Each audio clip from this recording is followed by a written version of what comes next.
Alrighty. Brought to you by the new Pharaoh's Lounge. Kickstarter. Just under 13,000. I gotta get to 13,000. I wanna get to 20,000. But I gotta get to 13,000 first. And of course, the Pharaoh's Lounge website. All the best posters you can think of. We got it all right here. We're rocking, we're rolling, whatnot. It is time to get into our Metropolis. It's another writing class. We are almost 20 pages into our script, which takes us almost 10% of the way done. We're looking to write a, well, a sixth of the way done, because we're looking to write a 120-page movie script. And it's getting very bright, so I'm going to put some sunglasses on because I've been staring at this computer. I've been doing fantasy lineups all goddamn night. I am blind as a bat. It's almost midnight. Let's do this shit. Okay. We've been going through Action Comics, for those of you that are just jumping in, and the idea is to write a Superman movie. We're writing it in a comic book format. Just helps me. That's the way I've been writing. It's the way I do write. I make comic books for a living. So once we get all the comic book formatting in, and we write it out as a comic book story, we're going to pull out, because we're actually writing it as a movie, but I'm doing the beats basically to try and put together 120 pages at 6 panels a page. That comes out to be about 720 beats. So we're basically just telling a story in beats, like 720 beats, to try to come up with a 2-3 hour kind of movie, kind of doing like a Superman, Batman Begins kind of thing. And the idea that we've already come up with so far, we open it up. Basically, we see the Brainiac ship rising above Krypton, just blowing it the fuck up. We don't get into any bit of Krypton. We literally just have it right there. We see the Superman ship slipping away in all the destruction and chaos. And of course, we then open up, we flash forward to Clark Kent saving Lex Luthor at a train station. Lex is about to be bullied. We have them going into a metropolis that has been through a Great Depression and a Great War. We are not saying that it's on Earth. We're not even saying what time period it's in. We're basically doing the Game of Thrones. This is our kind of planet. There's humans. They're speaking fucking English. But I can't stand pop culture references. I can't stand social media references. We're writing a story without that shit. If I had my way, I don't think we even have cell phones in this fucking story. So, Lex, to thank Clark for saving his ass instead of getting ripped off at the train station. Remember, we got a city. Gotham there's reference to. It's a futuristic city, but neither one of them have chosen to go to Gotham. Clark wants to be a writer. He's left college. His parents have passed. He has gotten rid of the farm, or he's kept the farm. And he's basically moving into Metropolis with whatever money he's got left. Lex is going with a nice, decent little inheritance. He's going to be a scientist. They make a friendship. They take this train to Metropolis together. Lex basically points Clark out to the Daily Planet, where he meets Perry White, Jimmy Olsen, Lois Lane. He gets a job being basically Lois's escort to the Roadhouse Club to find out what crazy underlings and underworld workings are going on there. When they go to the party, a bunch of kids try to rip the party off. They kill the lights. During the blackout, Superman takes out a bunch of thugs that are going to shoot and kill the kids. Lois slips away in all the chaos, and she goes underneath the Roadhouse, where they find a mine, a kryptonite mine. Clark is knocked out because he gets weak from the kryptonite. Even he doesn't realize that he's weak.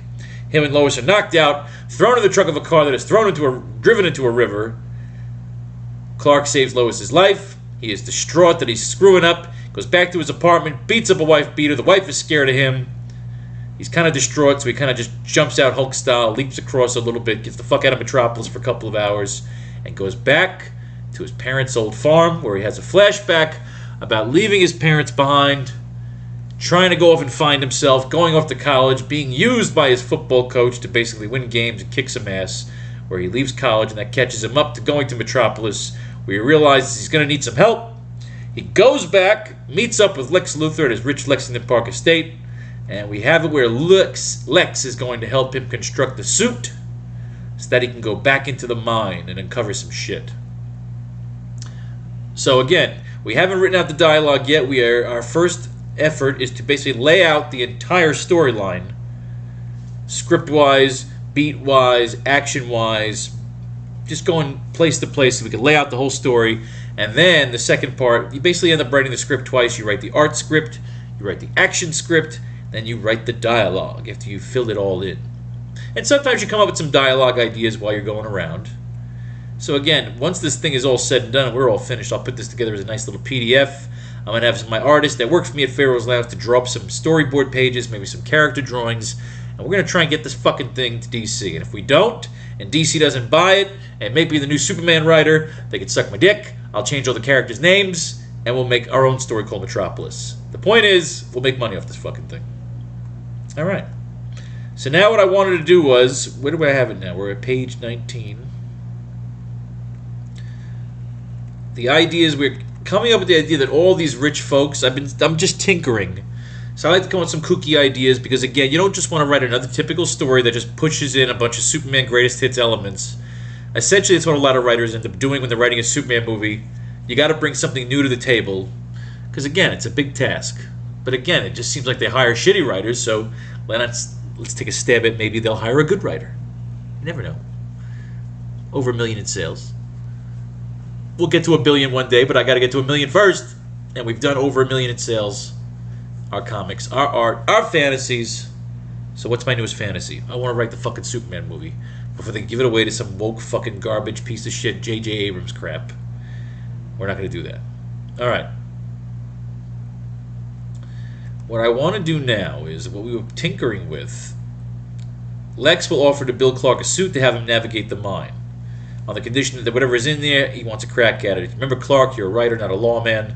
It's not a lot to ask for you to look the other way. Lex is now becoming Clark's mentor. Clark's original mentor, of course, was Jonathan Kent, his adopted grandfather, because I have them older when they find him. You know, I never actually even put a scene of him crash landing. We don't need that yet. We saw him basically escaping, the ship escaping Krypton. And then we show him with Jonathan and Martha giving him advice about finding himself when he says he's finally old enough to leave the farm that he's been growing up on. Folks who kind of kept him hidden down there. And he's enjoyed a good life, a simple life. But again, they're the ones who push him to say, look, you can always come back here, blow off steam. This will always be your little hideaway. But you can't just hide here. You know, Jonathan is a tough mentor. Perry White will kind of be a mentor. That coach wasn't a mentor. He was using him. That's why Clark left college, left them high and dry in the big game. Clark could have easily gone pro, been a big shot. He's choosing a different life. An interesting life. I like that line. There was always something about... I think Leonardo DiCaprio said his father told him, don't worry about being rich, just have an interesting life. So I want to put that line in there. I just love that fucking line. We have the flashback scene here. Yeah. The farm and his will. It ain't nothing to go out and be rich, Clark. Although it's nice to have the security. The most important thing is to have an interesting life. Now they're good mentors, and then we'll basically show Perry White becoming a good mentor as well. So what we have here is Clark having that little flashback, remembering his mentoring talks with his folks. The quick thing about leaving college, which kind of catches him back up to Metropolis. We'll show a quick snippet of him maybe working as a mercenary, a soldier, real quick. Snippet of him working in the circus. We give Clark a nice, interesting backstory of kind of just drifting along until he sees an ad, he sees an article about Lois and Metropolis and a city about to be resurrected, or a city that needs resurrection. Ba-ba-ba-ba-bee. Ba-ba-ba-ba-bo. So he jumps back, heads back to Metropolis, which of course we cut to him now sitting with Lex Luthor and asking, basically giving his life story to Lex, trusting Lex, almost wanting Lex to be a mentor. Again, we're showing a young Clark, a naive Clark, that will be used and not abused. Lex will offer to Bill Clark a suit. So now we get into the idea of a mechanical suit. Time lapse here. We need to show Clark in mechanical suit courtesy of Lex Luthor. Lex, of course, using the suit to capture Clark's vitals, try to learn his weakness. We wanted to introduce the idea that Lex and all the rich people that are in this whole roadhouse scene are part of a cult that basically get their hands on this kryptonite. Maybe they get fucking high off it. Maybe they get superpowers. Maybe they die. I want to fuck around with kryptonite a little if it's going to be in this story. And then you got this guy, Ultra Humanite, who essentially was just basically an earlier Lex Luthor. Cycle bald guy in a fucking wheelchair. He can be our villain that we kind of tease in the darkness, like we make it pretend like it's Lex Luthor, but it's not. It's Ultra Humanite, who's essentially just maybe like a Brainiac fucking clone or a Brainiac robot on Earth watching. We can have some fun with that. I'm not saying I'm dismissing Ultra Humanite just yet, but he was always kind of a cheesy villain with a cheesy fucking name. But again, he was for the times. Late 30s, early 40s. There's a war going on, ladies and gentlemen. Alright. I'm thinking we just jump right to this scene then. Clark gets a suit from Lex. Lex is monitoring the suit. So Lex is on the mic. Lex is on the comm. He's like, I'm not detecting much. He goes, well, they could have came in here and cleared it all out. But I don't want that. You got to have kids in there. There's got to be some destruction here. There's got to be some cold shit that goes down here right now. I don't know if I managed just to put that in there, but let me just remember. Lex is communicating with Clark in the suit. Possibly nearby. Or from his place, from his lab.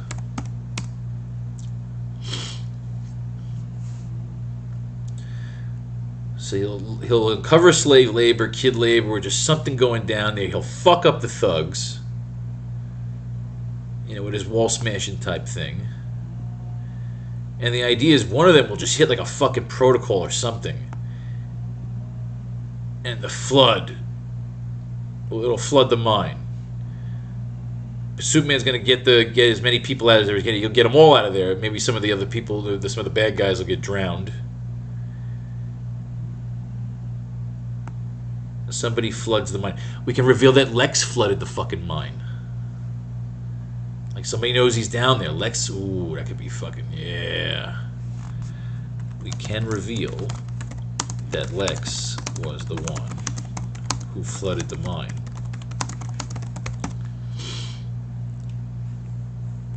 Ooh, that could be wicked. That could be fucking very wicked. Fucking wicked smart.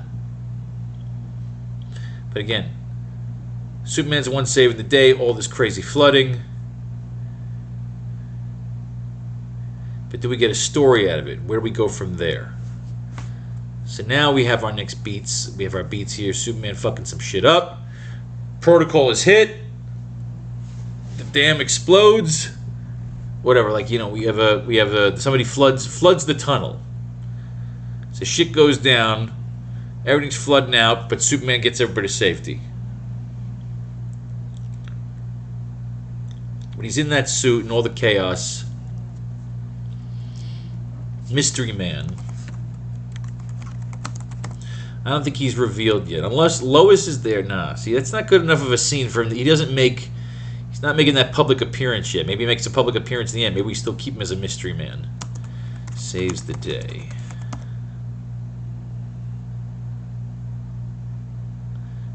You basically have a flood. Flooding in downtown Metropolis.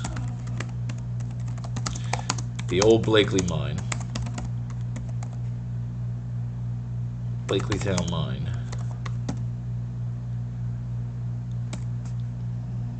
It's off limits. So Lois is going to try and, of course, get back in there. Lois reiterates the story. The story to Perry. Clark can show back up. Clark shows back up, but he is dismissive until Clark walks in.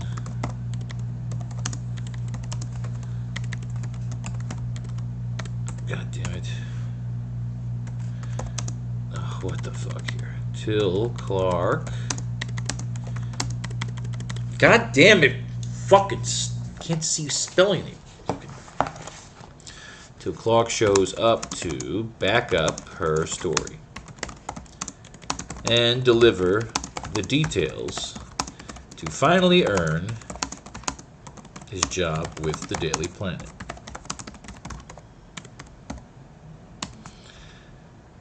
Perry is happy.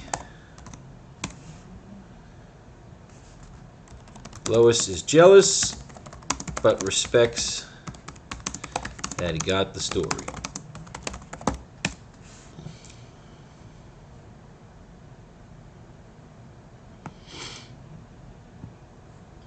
Now, Lois is reporting to Perry about what happened, and they figure Clark got scared off. So the idea is when Clark shows up, he's got a scoop.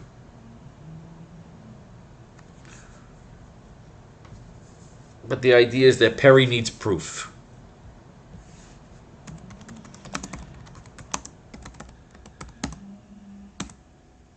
I mean, you could reverse this to be he can go to the Daily Planet first and report all this shit, meet up with Lois, make sure she's cool, everything's going cool. And then no, because then because then he gets the suit. See, here's where we hit a bit of a fork. We got a fork in our story here. And this happens when you're writing. Sometimes you got to puff a little cannabis, sometimes you got to go bang some fucking stripper, or sometimes you got to eat a nice meal, drink some water, and then figure out where you want to go.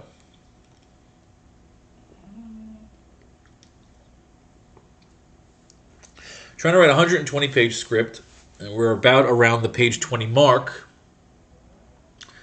So we're significantly into our story. And we're trying to figure out the idea, okay, we've got him away from the farm. He's had his quick flashback scene. He's gone to Lex. He's told Lex what's going down. Lex is offering to get him a suit. But of course, it's a mechanical suit for now. But does he go with Lois? You got to involve Lois somehow because there's a thing going on here. What do we got?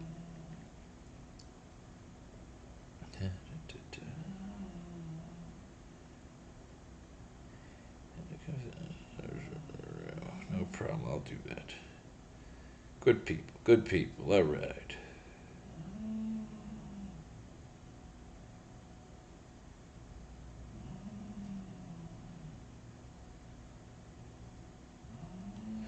Go away. Anyway.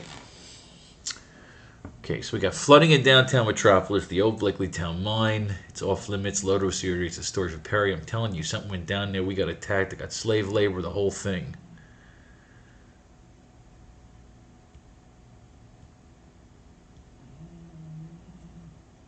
Now, because he wouldn't tell Lois his life story. So I'm trying to he goes there in the suit and Lois is already there.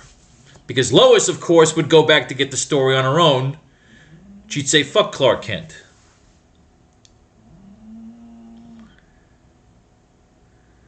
Yeah, Lois is tough, so Lois would have gone back as well. So does he reveal himself to Lois just right then and there? I mean, because usually it's a climactic event. It's a big-time thing. Oh, God, with the fucking thumbs up. Go away.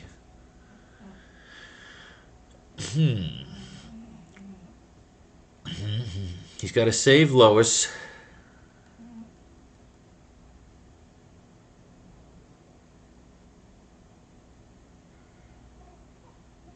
I should have known you'd come back. Nice suit. She says it to him again. First time she sees him, she says nice suit. Second time she sees him again, she says nice suit. All right, I like that. Get your nice suit line. All right, let's get back here for a second when she picks him up.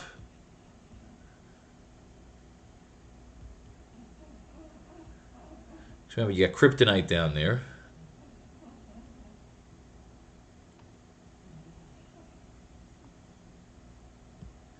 Nice suit.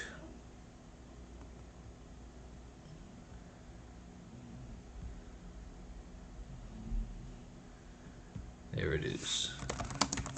Nice suit.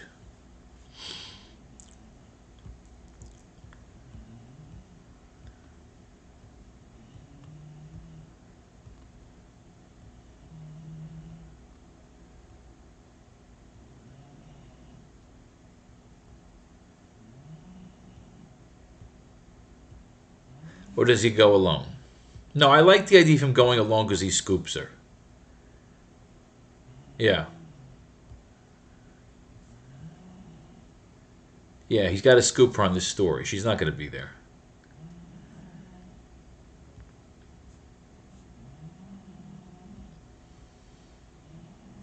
Perry needs proof. Clark has the story. Let's see, what are we doing here? What are we doing on this one? We got to figure out where we're going here on this. This is where we hit a little writer's block here. Not writer's block, just basically it's plotting. Clark has gotten a suit from Lex. He's told Lex his back history. We've seen a flashback. We're going a little bit unorthodox. We're trying to write a different kind of Superman story, have a little bit of more different fun, but still keeping the classic elements and pulling our source material from the early comics, using that as the blueprint for write this story, trying to pull a little something out of every successive issue by reading through them, getting the dialogue down, and it's kind of like a fun little historical run through the early days of Superman. So, now that that's been said, maybe we should jump into an issue and see if we can drum up here, because we're trying to figure out where we go from him, the fucking, the tunnels, the mine, the tunnel is flooded. When Clark gets there, possibly Lex is the one that does it because he's the one that goes there. It could wash all that kryptonite into the sea. You know? We got to figure out, of course, once that flood hits, of course, the kryptonite's got to get either washed away or it helps the fucking...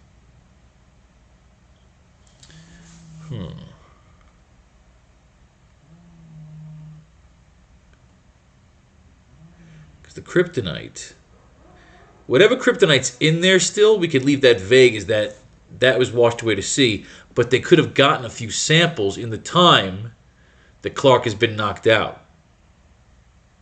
Okay, all right. Remember, you're always asking questions. You got to ask questions like a fanboy to yourself, and as you're answering them, you're plotting out the story. You never want to write generic filler, but you don't also want to write shit, and you never want to be fucking lazy as a writer. If it bothers you, good, then try to fucking explain it.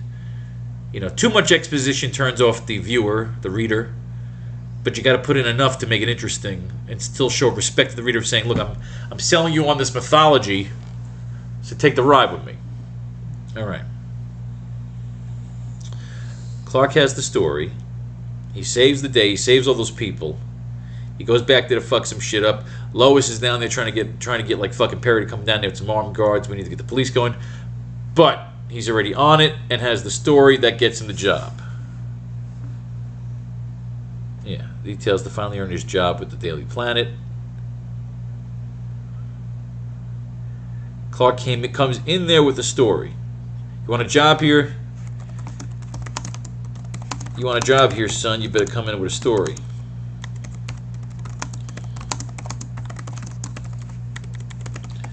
To which he does. He scoops her. Brings in the story of slave labor. Problem will be getting any of the people to name names. The rich have quite the hold over the poor in this town. Well, every town. So that's a cliche. So get around the cliche. Give yourself notes. We need more here than just, okay, now that we found a mine, we wiped out some kryptonite. It's a moot part of our story here.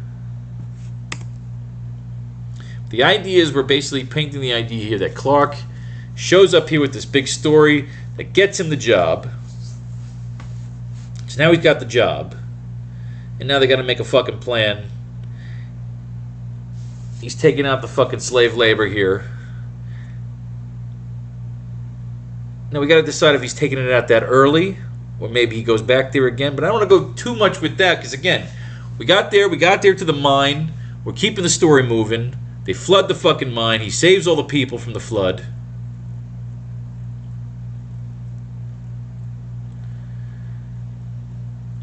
And like we basically just see a nice display of his powers at this point. The heat vision, You know what I mean?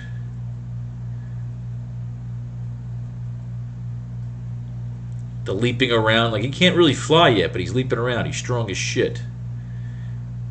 You know, he's taking fucking, like, metal rods. He's pinning them down. Like, this is the scene when he's saving all these people from this fucking, like, basically this flooding mine, is when you'll see the heat vision, the fucking bending steel bars, the fucking throwing shit around. You really get to see it here.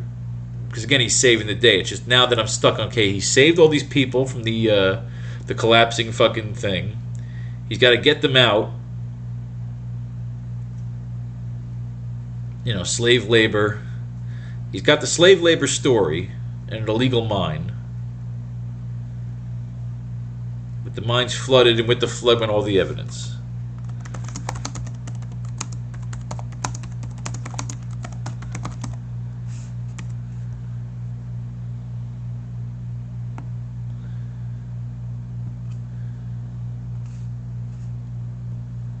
So here's where you'll have Perry will coach them.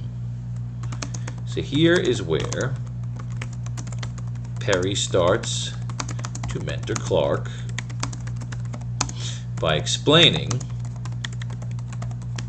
that now that the flood took out the evidence, or whatever it was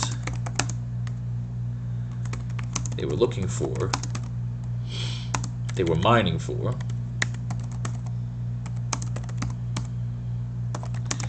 now you have to figure out who owns the mine. No, who's running the mine. So that can cut to Clark going after,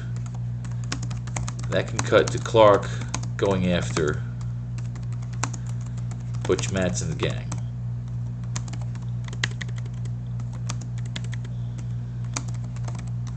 But Butch can already be dead. Taken out by a mystery guy, by a mystery assassin.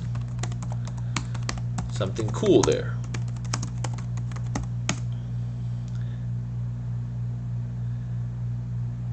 For some reason, I'm playing with this Brainiac cult. Now again, I can get away from that, or I could really dive into this idea of the villains. Like, you get a bunch of just fucked up people from Metropolis. They have samples of kryptonite.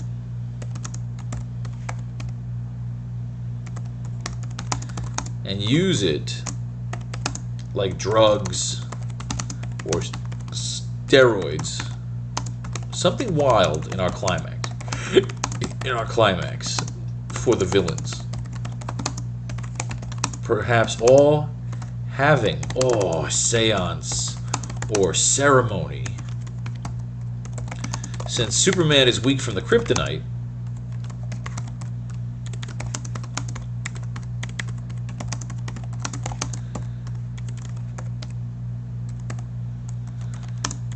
they can possibly be trying to sacrifice him. Oh, I like this shit. Now we're getting really deep.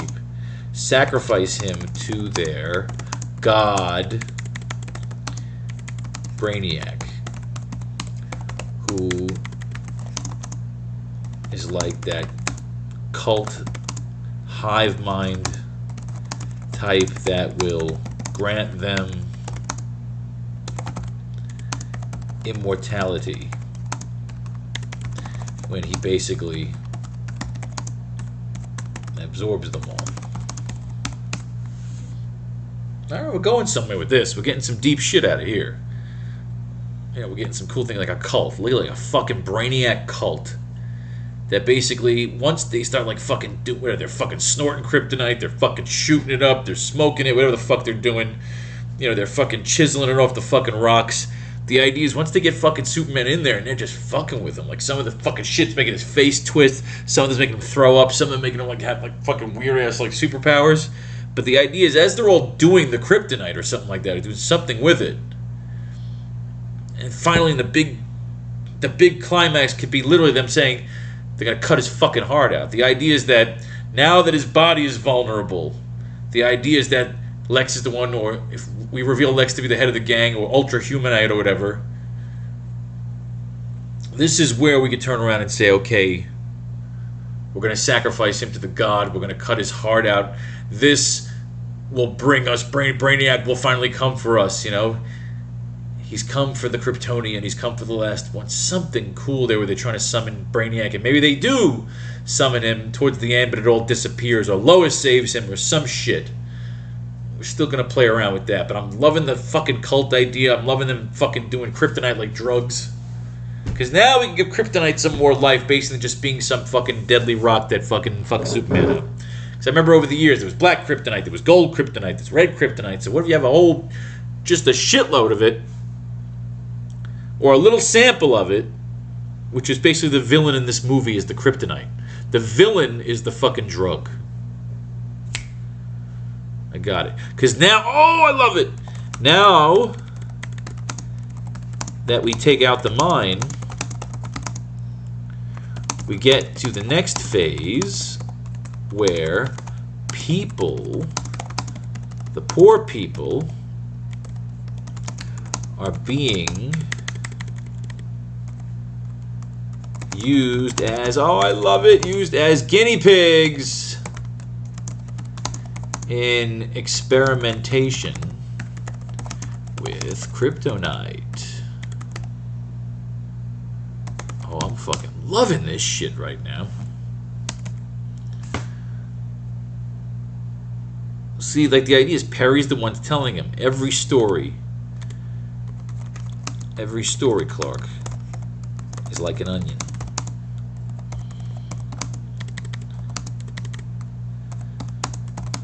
And a great writer keeps peeling away till you get to the core.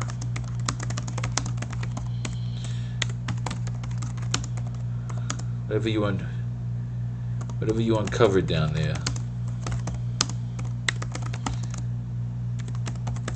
someone was covering their tracks. Now you have to figure it out. Now you have to figure out who. The idea is that Butch is just a patsy. Butch just owns the clubs. They're just using him to get the shit. And every time Superman thinks he has the culprit, the fucking person's taken out. When they think they got Lola Cortez, she's taken out. And the idea is that you're saying it's got to be Lex, right? It's got to be Lex. Maybe it is Lex, or maybe it's a fucking Lex clone that's Ultra Humanite. So I like it, man. We're going to some cool fucking places with our story. But the idea is now we got to get to the next part where we can show, you know, fucking Clark showing up at fucking...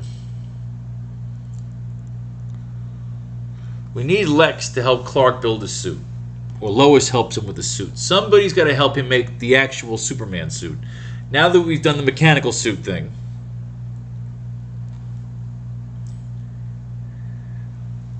he's got to basically, the suit gets wrecked. The suit gets wrecked when he saves all these people from the flooding mine. The suit will be sacrificed, of course. He's got to come out of the suit to save everybody.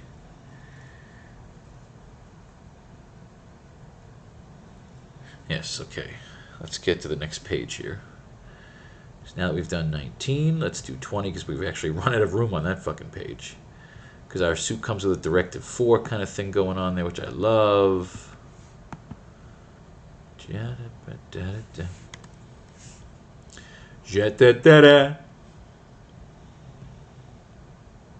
think I literally have a mosquito bite on my forehead. 20, page 20.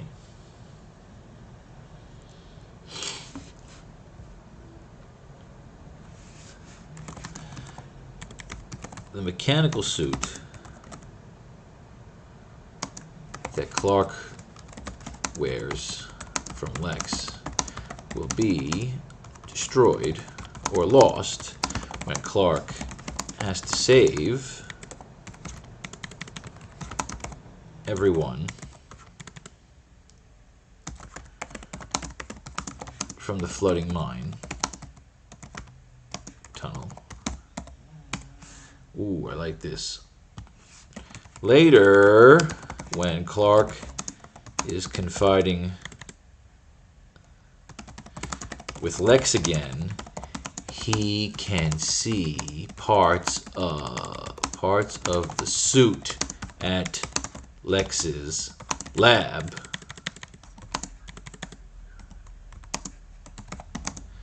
which will show us that Lex is involved with the cult because he was able to go to the mine and retrieve the suit, proving his involvement.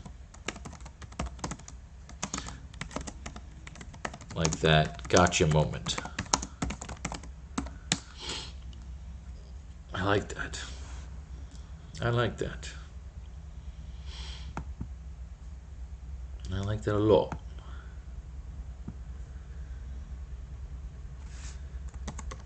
Lex will be angry with Clark and lie by saying he wasn't able to save any data.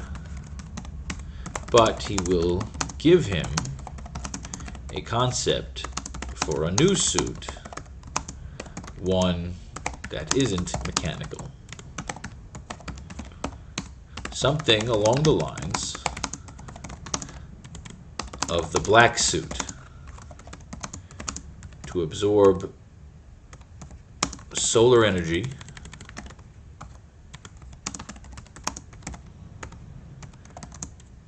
giving the impression that his power can get stronger as it builds up,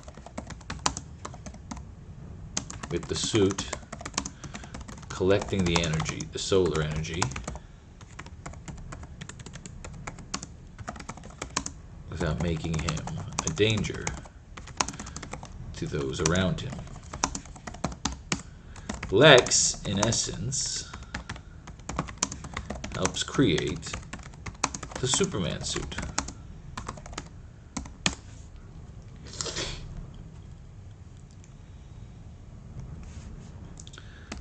Or you can spend the rest of your life explaining bullet holes and burnt underwear to all of your dates. Gotta get Lois involved. Somehow he could be running around the city doing shit now. But the idea is Lex is one step ahead of him because Lex is the one kind of fucking orchestrating all this. Or fucking puppet stringing him, you know what I mean?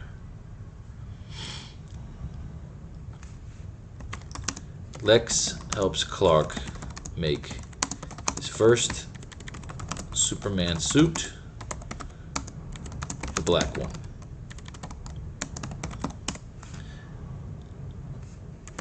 They can even... I hate when you pull that shit on me. It's not bold. They can even go out and test it in a montage. Possibly. Point is, you need here where it's... He goes to the planet with the flood story, the labor story, but of course Perry will say these people are too scared to say anything. They'll scatter. They need these people for the job, so whatever's going on, you need to figure out who's in charge of here. My voice? First go see Butch Matson. You go have them test out in a montage, or you just basically cut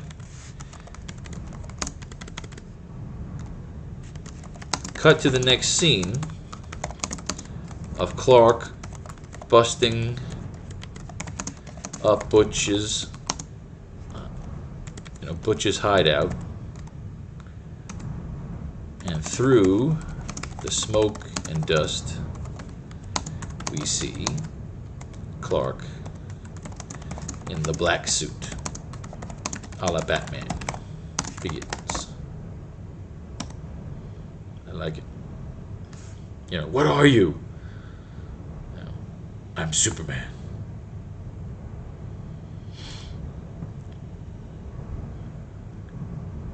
I'm liking the cult idea. I kind of like where we're going with this. It's like, it's just fun. It's fun writing fucking comic books, but it's even more fun if you get paid a shitload of money to write comic books. You know, right now it just seems like they really don't have a good writing team over there at DC in terms of at least putting out their fucking movies. And I really would love to make this as like a Game of Thrones type pilot TV show, but for all intents and purposes, they're looking for fucking movies. So let's write a fucking movie. Always wanted to write a kick-ass fucking Superman story. It's a different world we live in now. So, Lex designs a new suit for Clark, something more practical, something where he can move around, absorbing solar energy so his clothes don't burn off.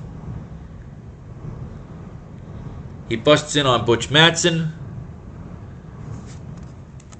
Butch is trying to get away from Clark.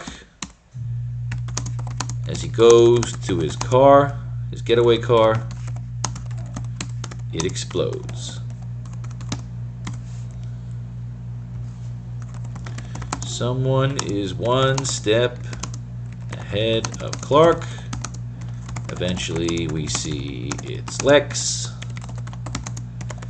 But for now, Butch is blown up.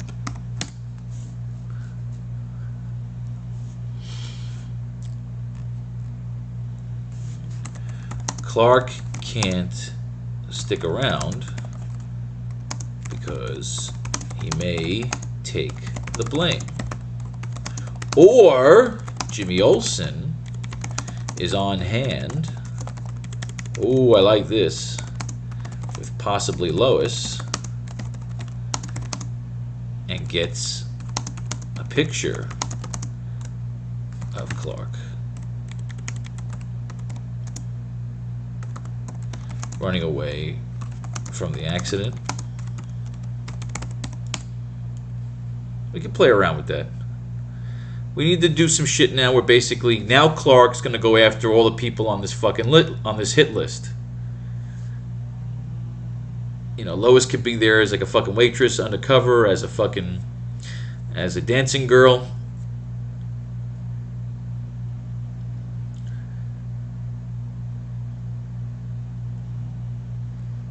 So now again, we're a little bit stuck here. We're getting into the meat of our story here. We got to get some meat here, because now we have to uncover the experimentation. We don't need to kill Butch off yet. So we got to figure it out. Clark's going to go bust up Butch's place in his new suit. He's not wearing the S yet. The S insignia is not on the suit. It's just kind of like a black suit at this point. You can even have a joke that you need like a logo.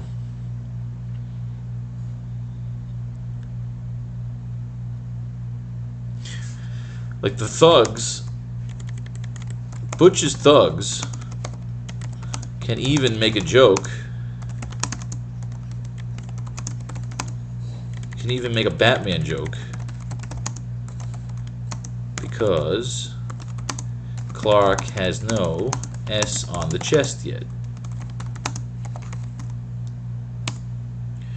He isn't Superman yet.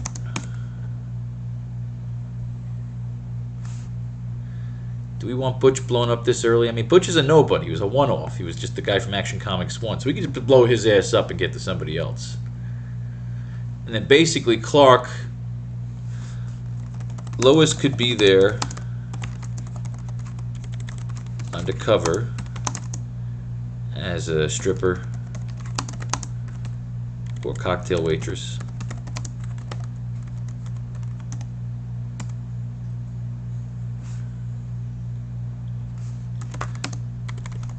They make Lois and Clark make a pact to go after the people from the Roadhouse party. We're looking for our Court of Owls thing. Court of Owls in Metropolis. Kind of deal.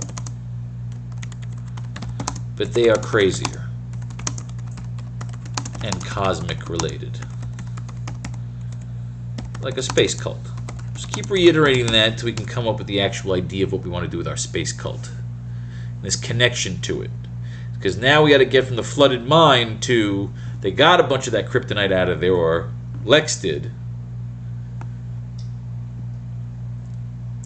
Lex could even have... Oh, I love it. A la Ironmonger. In the end of the story, Lex could have the suit loaded up with kryptonite. And modified after he retrieved it from the flooded mine. Possibly. Possibly. I like the idea. We have to now get from the flooded mine to the crypto experimentation. This is a piece of your dead planet. The blood of your entire existence, your entire heritage. This rock is a piece of your dead planet. The blood, the souls, the very essence of your heritage is right here. And with the right amount of solar infused blood, your blood, Kal-El,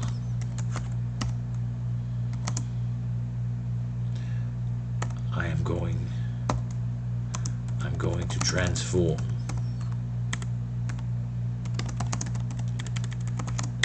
this entire planet into a race of Supermen.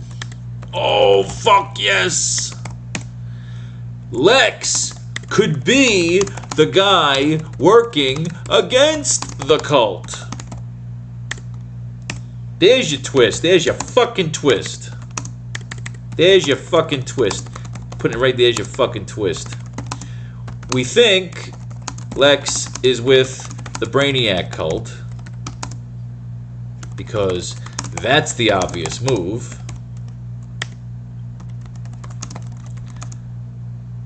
Aligning him with the other bad guy. But Lex could be the one who... I mean, fucking Lex could be older. Nah, we'll keep him young. But Lex could be the one who wants to fight against the arrival of Brainiac and wants Clark to sacrifice himself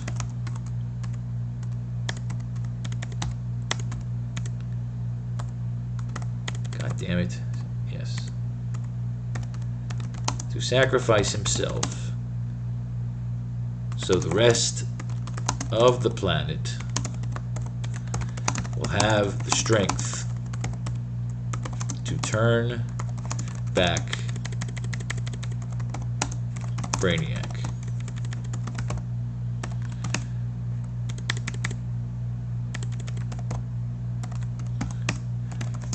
You think I'm a monster, Clark?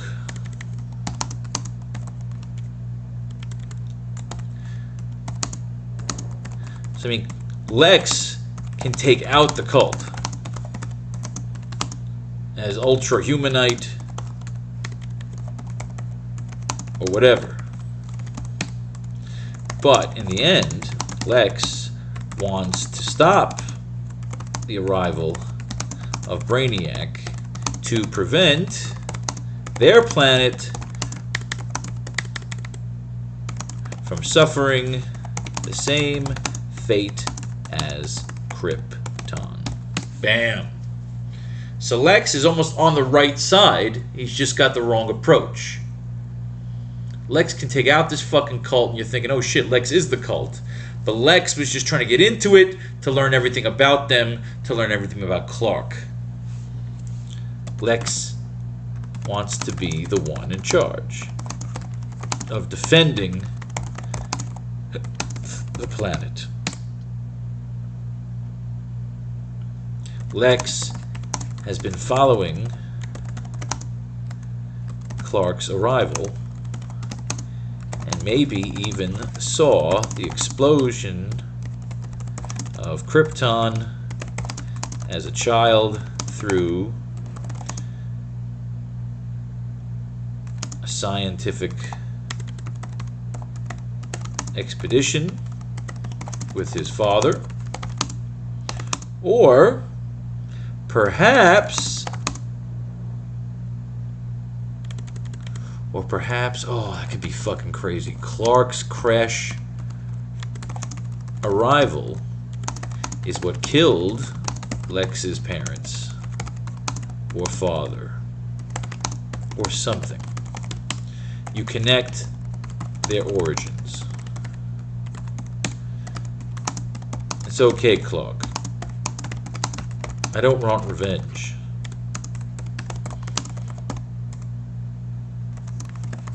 I should be thanking you.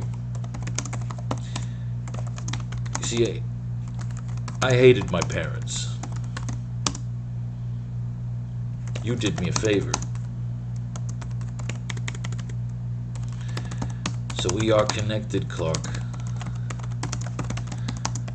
Forever connected. But please, don't see me as the monster in this story.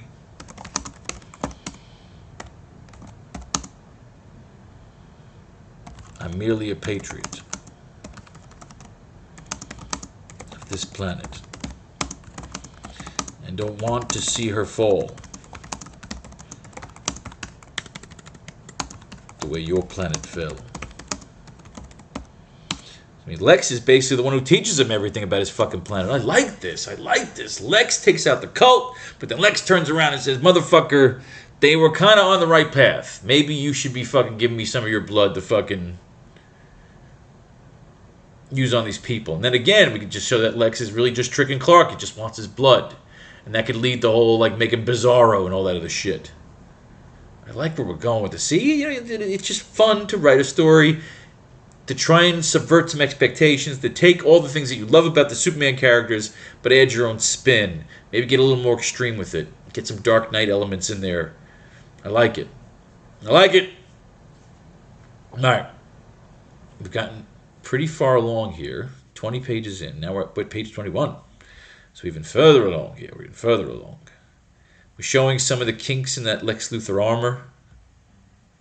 But where are we in terms of laying out the story? Lex is helping Clark make a new suit. We jump to the next scene, kind of like when Batman Begins, where he's taking all those people at the dock. Now we got Clark is going to the first guy on the list. He's going to Butch's fucking hideout, Butch's fucking mansion. He's fighting motherfuckers. You got guys coming out of secret fucking walls. And as Butch is trying to get away and get to his fucking getaway car, the getaway car explodes.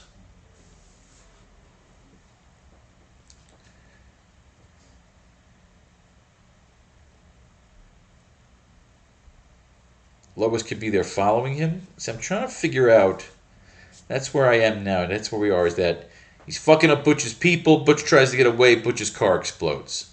Which, again, we can cover more and more that this is all Lex just doing all this fucking shit and using Clark. The same way kind of like the Riddler used Batman in the Batman movie. That could work too. Is that basically Lex is using Clark to just take out all his fucking competition. But Lex has the right intentions. He's trying to protect us from the oncoming of Brainiac. The evil entity, the space warlord or space fucking cultist that destroyed Krypton. And Lex saw this. The arrival, the smashing up of the kryptonite, whatever it is what took out fucking Lex's parents. or Lex's father. My folks were on an expedition.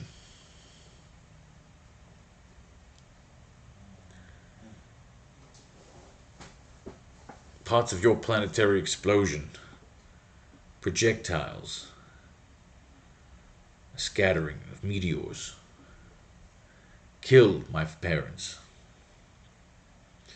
Don't worry, Clark, I'm not here for revenge. I should be thanking you. See, you play with the dialogue, you start talking to yourself, you see it, you're seeing Lex Luthor like cold, calculating, almost very Denzel Washington-esque. I love the idea of connecting the crash of Clark or whatever with Lex being freed up and being orphaned, but Lex wanting it and Clark not wanting it. Their combined origins could be kind of cool. That could be kind of fun. It's like connecting the Batman and the Joker. Their lives are connected. Lex is kind of obsessed with Clark. He's been following him. He's been following his life. But I don't want the jealousy angle of I want to be you. Lex Luthor should love being Lex Luthor. But he shouldn't see Clark as almost like a person. He almost sees Clark the way like the Army sees the Hulk. That his body belongs to the Army. Something like that. Lex could be a paranoid craziness. Like, Brainiac's coming for all of us. You saw this cult. They're not fucking wrong. Maybe even Clark is into it by the end. We shall see. But you know what I'm dying to do? I'm dying to do a little reading. So let's pretend like we do have some writer's block. Because again, we got to figure out where Lois comes into this. Or if this is even a Lois story. Maybe she's just a little side role. That's what we got to figure out. Alright, let's have ourselves a fresh puff. And read some source material to see if we can get going on where we're going next in our story.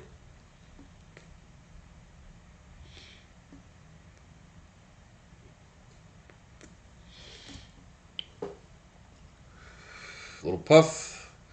Agua.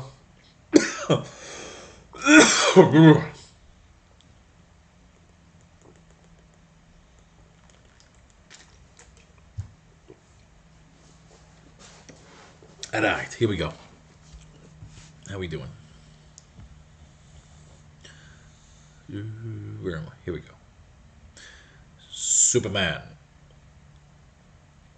Friend of the helpless and oppressed is Superman, a man possessing the strength of a dozen Samsons, lifting and rending gigantic weights, vaulting over skyscrapers, racing a bullet, possessing a skin impenetrable to even steel, are his physical assets used in his one-man battle against evil and injustice. Racing high over the darkened city is a fantastic cloaked figure, intent upon its search for someone in need of assistance. Deep into the woods walks a man carrying a length of rope. It is evident from his dazed appearance that he is stunned by some misfortune.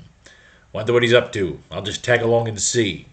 To his horror, Superman sees the man climb a tree, tie the rope to a limb into his neck. He's going to commit suicide.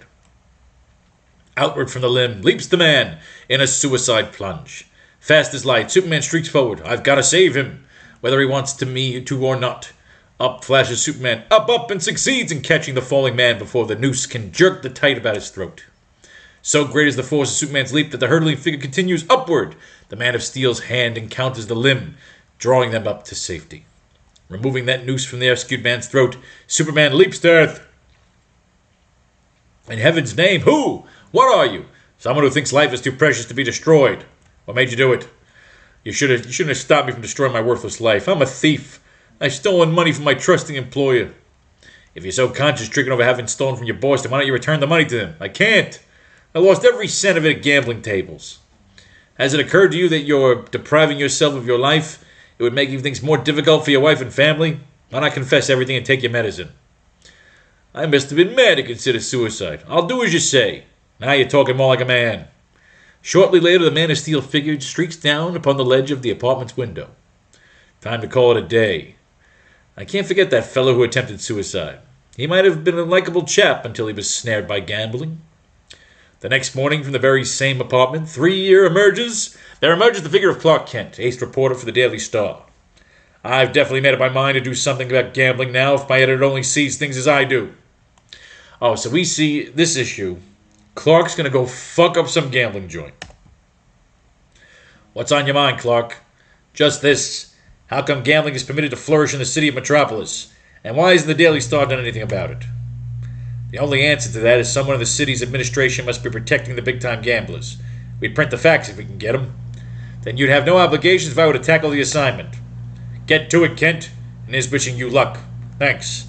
My first stop will be City Hall. When Clark reaches the police commissioner's office, there's only one thing I want to know, Commissioner Watson, and that's why haven't you clamped down on gambling? We're doing the best we can. Murderers and robbers keep us busy enough without chasing after tin-horn gamblers. In my opinion, gambling is just as revolting a crime as any other, and it's your duty to enforce the laws against it. Are you trying to tell me I'm incompetent? Get out! If the commissioner stubbornly refuses to do his duty, there are other ways to meet the situation. But they said that guy's name was Commissioner Watson? We like to get names. World building. World building!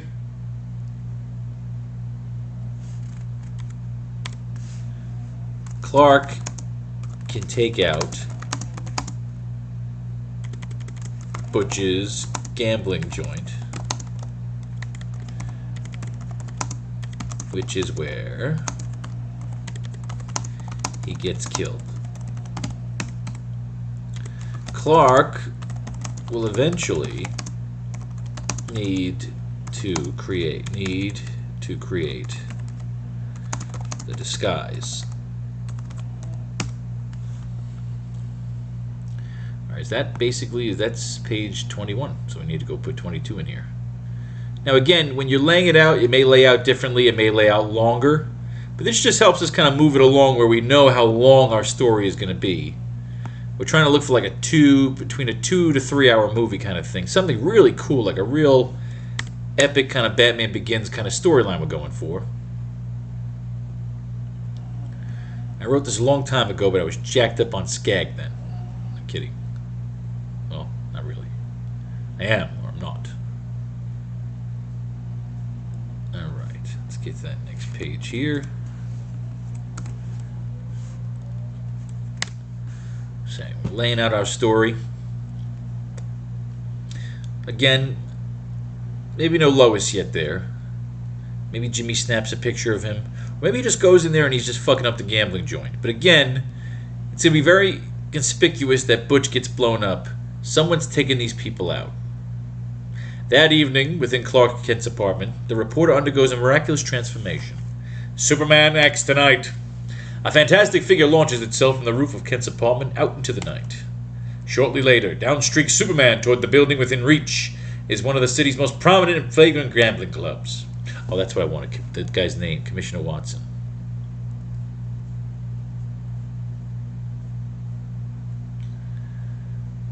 Captain Riley, corrupt cop. Commissioner Watson, corrupt. Clark will have his work cut out for him in Metropolis. Clinging to the side of the building, Superman looks upon Marty K., proprietor of the Dixie Club. Ooh, gleefully counting the evening's take. 5,000 in one night. Not bad. Not bad at all. The Dixie Club.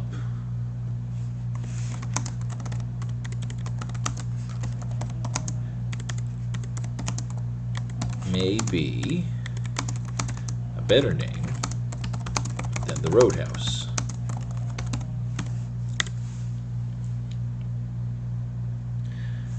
The Baronta could be the rich yacht of Lola Cortez in one night. Not bad at all. Sorry to disturb your favorite pastime, but I'd like a few words with you. Huh? Hey, how'd you get here? You might as well put that gun away, won't do you any good. Hold up, eh? Keep back or I'll fill you full of lead. Superman's hand flashes out, snatches away the gun. So swiftly the gambler stares unbelievingly. Methinks you're kind of slow on the trigger. Butch, Nick, Pete, help me. What's the matter, boss? A dirty crook. Rough him up. Well, knock 'em silly. I have a hunch that soon you're going to feel silly. A few moments later, much to their amazement, the strong-arm squad finds itself sailing through the air in all directions. Thanks for the workout, boys. Huh? What is it, a hurricane? Instant later, Superman races into the gambling room, commences smashing the equipment. Join in, folks. This'll save you plenty in the long run. Stop it! What's the idea? If we want to gamble, no one can stop us. If you're so anxious to throw away your money, why not give it to a deserving charity? That's what you're doing. Throwing it away, you can't win. What do you mean we can't win? We're willing to take our chances. That's what you haven't got a chance, and I'll prove it. You see these wires beneath the table and these push buttons? These tables are fixed that only Marty K can win. The chiseler. We've been suckers. We won't let him get away with it. Angered, the dupe customers assist Superman in demolishing the gambling joint. That's right, join in. Superman rejoins the dazed proprietor of the gambling joint. What more do you want of me? Not much, just the combination of your safe. I won't tell you, never. Okay, if you want it that way. With his bare hands, Superman rips open the steel safe. I was only trying to protect your safe, but you prefer it torn open? That's your worry. You're a devil! Stop, that money's mine! Not rightfully. Shortly later, the inhabitants of a poor section of the city look up, astonished, to see a man's figure hurtling through the sky above. Look, do you see what I see? I must be going nuts. You! It's Superman! I guess you folks can make better use of this than anyone else. Amazed and rejoicing, the impoverished people scramble for the fluttering bills. Pennies from heaven, it's a miracle, but this money's real enough. Down to earth streaks the man of steel, besides a ramshackle residence. He's about to move on, but pauses, his voice raised in heated altercation reaches his ears. This may prove worth listening to. Within the house, I tell you, if you throw out any more money on the horse racing or the numbers racket, I'll leave you. I mean it. Honest, honey, I won't throw away my payroll on gambling no more. Believe me, please. Later, as the man emerges from his home, he is trailed. I think I'll check up on him to see if he sticks to his resolutions. The errant husband glances guiltily about him before slipping into a neighborhood barber shop. How much you bet today? Make it $5 on Fergo shakes. On Fergosh shakes? For gosh sakes. And keep it quiet. My wife should find out. Quick, hand over your watch. Hold it, babe. See how easily I crush your watch in my palm? If you don't quit gambling, I'll look you up and give your neck the same treatment. I get it. You're that Superman pill I've been hearing so much about. Let me alone, all right? I'll cut it out. I will. You take numbers bets, don't you? Sure enough. Anything I can do for you? Yes. Tell me who the boss of your numbers racket is now. A copper, eh? You're wasting your time. You won't get nothing out of me. My couple of blows might change your mind. Sock away. I can take it. Out flashes Superman's fist. Deliberately, he thrust it clear through the wall beside the barber's terrified face. Huh? What in the shit? Crash! Superman smashes his fist through the wall the other side of the shrinking fellow's face. Still playing hard to scare, huh? If you don't talk this time, I'll let you drive straight at your face. Don't! I'll talk! I'll tell you anything you want to know. Jack O'Leary's the man you want. He's got the numbers racket under his thumb in this town. Every petty operator pays off to him. You'll leave me alone now, won't you? When Superman reaches O'Leary's residence. So you refuse to let me in, eh? That's right. Flinging the door open in the butler's face, Superman darting in sends the startled servant sighing across the room. Pardon my resistance. Who are you? Keep that away from that desk and that gun in it. Streaking across the room, Superman strikes out and the desk flies to smithereens before the master racketeer can touch it. Howin, that's a small sample of what'll happen if you don't behave. O'Leary races for the nearest door, like terrified rat running for cover. I gotta get away from this madman. Streak of light catches up with O'Leary, passes him. It's Superman. Mustn't try to run away. I'll only tire you. What? What? Half mad with fear, O'Leary darts for the remaining entrance to the room. Again, that familiar gust of wind. As I was saying, if you're thinking of escaping from me, you're wasting your time. You! O'Leary flings himself upon Superman in a desperate frenzy of fear. Out of my way! Let me pass! You'll only tire yourself. His frantic blows only fling himself back and leave the Man of Steel unaffected. I socked you with all my strength and you just grin at me, and I thought I was tough. Ready to cooperate? Are you going to give me the addresses of all your gambling joints, or do I really have to get tough with you? Leave me alone! I'll tell! Here it is. A list of all my gambling connections. Thanks now. You're being sensible. The next few hours find Superman occupied and wrecking the various gambling establishments around town. Help! Police! A lunatic is wrecking my place. Oh ho, it's a pleasure to hear those crooks squeal. 3 cheers for Superman. Within one of the destroyed gambling dens, its operator telephones the city hall for help. You promised all of us protection. You gotta keep your word. I'll expect you here in a few minutes. So the man who furnishes the gamblers in this town protection will soon show up. Fine. I'll be waiting for him. Later. It certainly took you a long time to get here. I came as quickly as I could. What's going on? That's what we're paying you to... Huh? Good evening, Commissioner. So you're the man I'm after. Superman? I don't understand. Why should I, Commissioner? You're a clever man, so I won't bandy words. Either do as I tell you or prepare to meet your end. Terrorized by Superman, the Commissioner telephones the city's leading gamblers. Never mind why. Just get down here as soon as you can. We're all gathering to combat the menace offered by Superman. Say, what's the idea? Briefly, you're my prisoner. Now get over with the others. You're all here. I'll get quickly down to business. Gambling is a parasitic vice that has no place in a decent town. And that's why I'm inviting you men to clear out of Metropolis while you still can. In one piece. And if you refuse to get out, I'm going to pass out these cards among you. One of them is the Ace of Spades. If whoever reads this card isn't out of the city in 12 hours, I'll track him down and the end of his life with my own hands. As Superman passes out the cards, an atmosphere of dread tension overhangs the room. Faces whiten with terror as cards are handed to the gamblers, with their choice be the dread Ace of Spades. When Superman collects the cards, remember, 12 hours, no more. And now I leave the rest to you. Superman form leaves the room. The building, his activity for the evening ended. Commissioner resigns. By Clark Kent. Alright, so he does write the story. No doubt as a result of Superman's activities, the city was rid of the gamblers today, as they departed in a mad rush for parts unknown. You covered that gambling yarn very well, but I wonder how Superman got to all those crooks to vacate so quickly. I don't know, but I bet it would make a great story. Later, when Clark is alone, he removes the deck of cards from his pocket. All of them, the Ace of Spades. The irony of it, tricking a bunch of experienced gamblers with a fixed deck. Superman at the World's Fair. You can read this illing episode in Superman in the New York's World Fair Comics.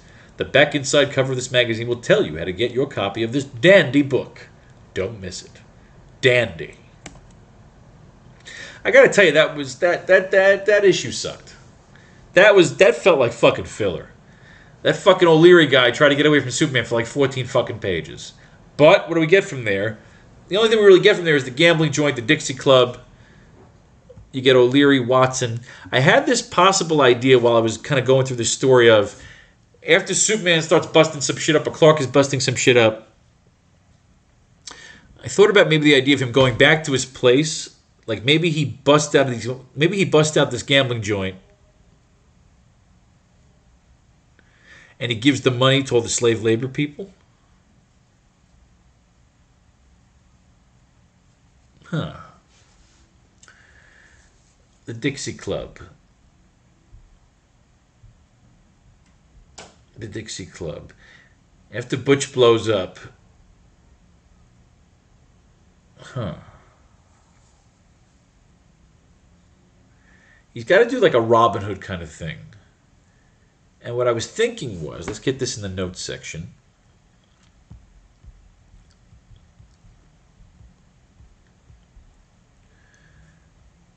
Okay, let's do this. Possible. Holy shit. The fighting pits. The fighting pits are where they are testing out the kryptonite on the poor people.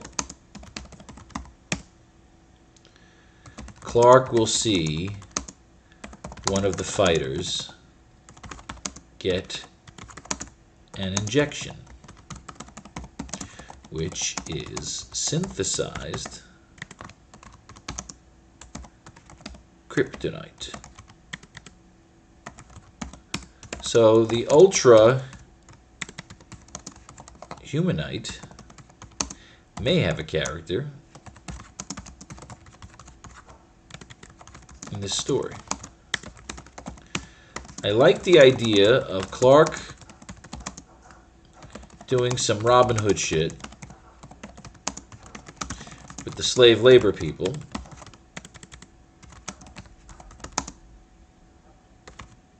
The slave labor migrants. The people he rescues that are displaced. Once he does this, he goes back to his apartment where waiting for him, James fucking Bond style, is Lois, who has uncovered his secret. and uses it to seductively blackmail him, giving that alpha scene of Clark and Lois sleeping together. But I like the idea of, like, he goes back to his place, and instead of this whole, like, dramatic fucking reveal, Clark's doing all this cool Robin Hood shit. He goes back to his place, and fucking Lois is there waiting for him. Just total fucking James Bond style, like, I've been waiting for you, James. You know. I like that.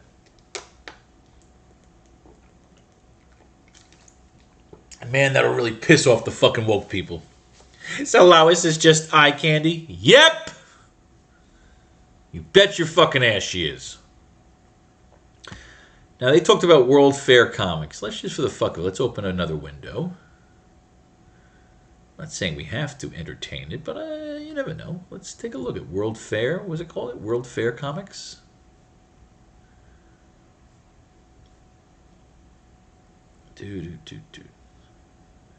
New York World's Fair. Look at that. And there's only one issue. So here's where we'll meet Batman. We don't even have issue number 1. We just have issue number 2. That's a bunch of dick. The New York's World Fair special, including fantastic stories featuring Superman, Batman, Robin, the Sandman, and Slam Bradley. Hey everybody, it's me. It's Slam Bradley. This is only one issue. We can take a look at it, see if it inspires us. We can come back to that. Let's get to our script for a minute here. Okay. So we have the idea, okay, of Lois being at his place. Now, what do we got here now is he's gone to the Dixie Club in his new Superman outfit where he's fucked up all the gamblers. You can see him literally destroying the gambling joint.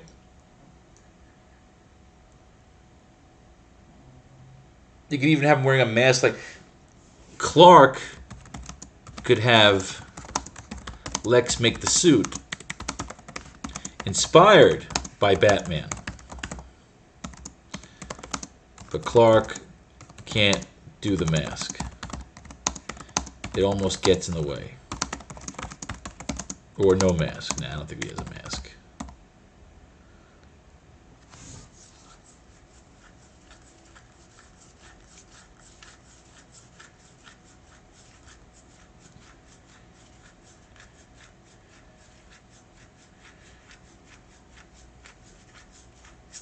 You know, you get the nice suit line in the mechanical suit.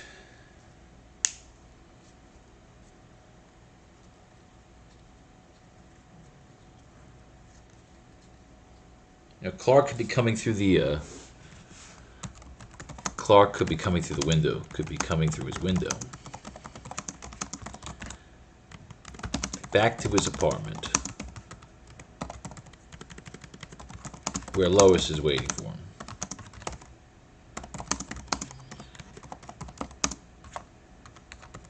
Wearing his college football jersey. Something really fucking sexy. Or seductive. I like that. See, Lois, I can have Lois as like a small part here. This is really mostly about the friendship between Clark and Lex. So we can give Lois the small part here. She's a Bond girl. Lois Lane is essentially a Bond girl in my story. Like that. Okay, so again, he's gone to the gambling club. He's fucked up the gambling club. As he catches up to Butch, Butch is trying to get away in his car. The car explodes. Butch is dead.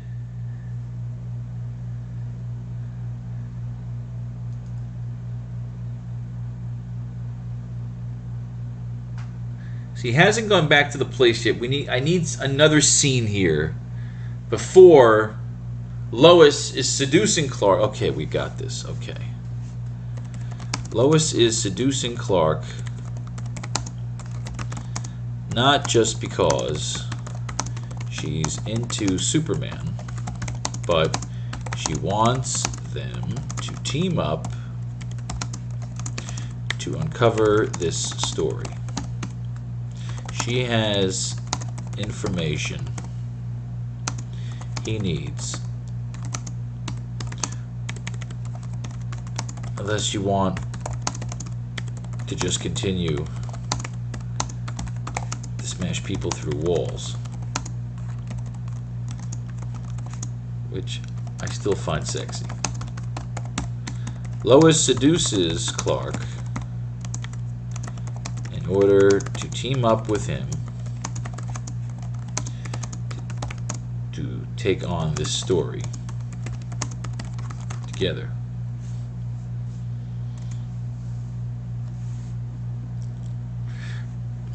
Butch's car blows up. Clark is blown backwards. But I need one more scene here before... I need one more bigger scene here before him and Lois team up.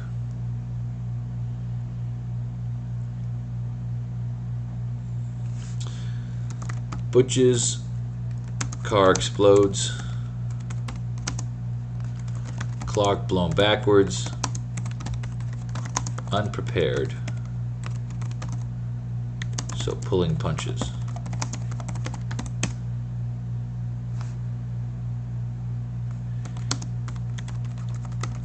He destroys the casino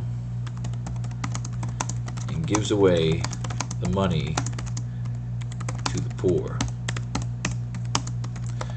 A regular Robin Hood, this mystery man.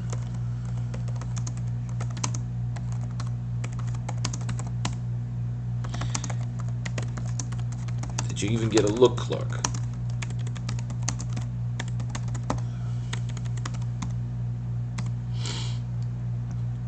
And what were you doing at the Dixie Club?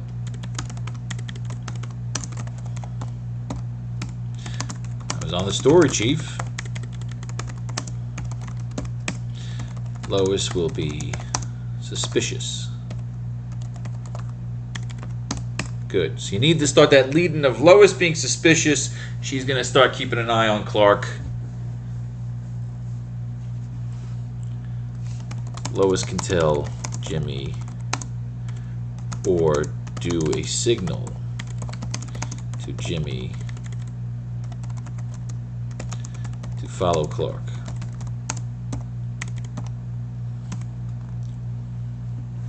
I want one more scene. Okay, so Clark so far has saved a bunch of people from a flooding mine. He's taken out a casino. He's basically destroyed a casino.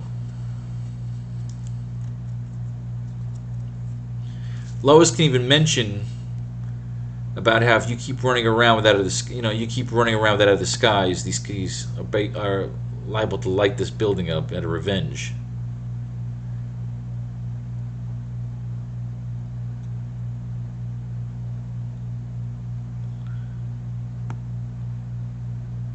You got to think about things like that. You got to think about things like that in that dialogue.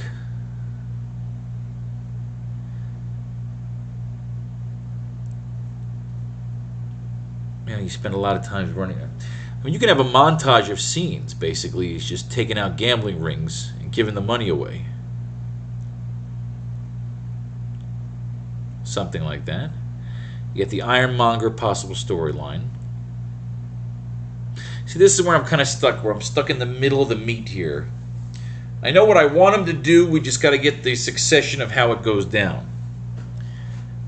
Butch running away.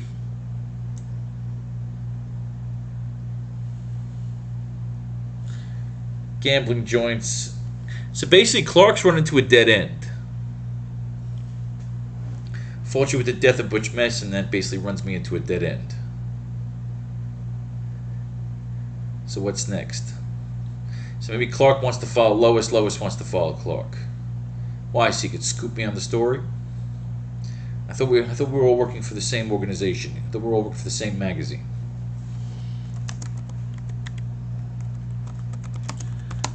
I thought we're all working for the same magazine.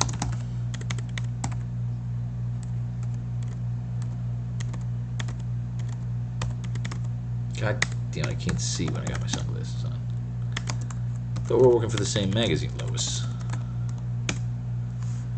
I need something there. I don't like a jumping montage. Let's keep this story moving, succinct. then you just have a bunch of stupid newspapers. Superman fucks this one up. I could take out all the gambling dens. You could basically have him busting up some more gambling dens. And then he's giving the money away to the people in his building. That we could do too. But why is he taking out of the gambling dens? Lois is the one that's going to turn him... Lois is the one that fixes his dead end.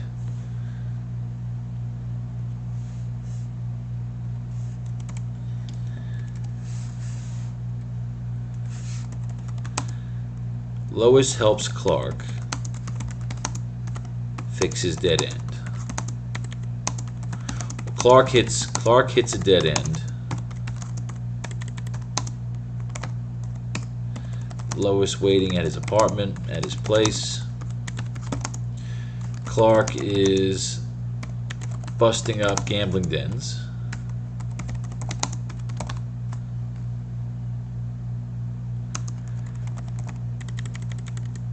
And hits a dead end. Lois will offer advice, saying your Robin Hood act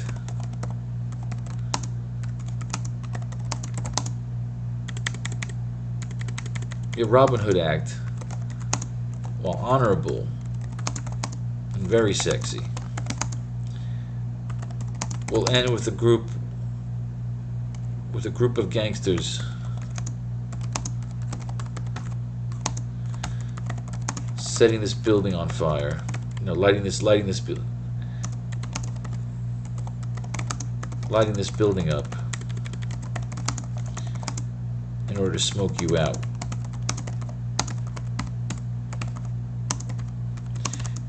You left the bread trail. You left a breadcrumb trail with your Robin Hood act. So we're just trying to develop some dialogue here, which I always try to save for later, but sometimes the dialogue just comes out of you and you want to have some fun, so you want to do it. You left a breadcrumb trail with your Robin Hood act. With your Robin Hood act with the people. Your Robin Hood act on the people in this building. The idea... He's stealing or he's busting up these gambling dens and he's giving it out to his neighbors. But why? We got to get there to where Lois uncovers this by kind of following Clark. Plus I've had Jimmy following you.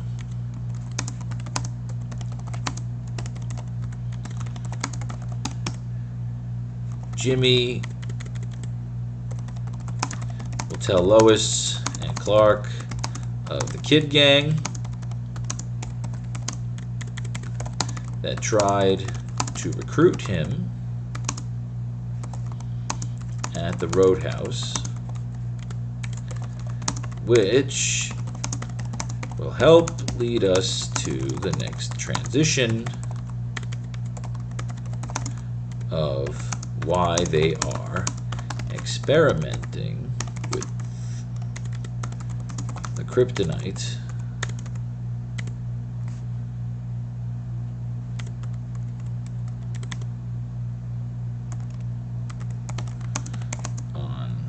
poor and eventually on kids,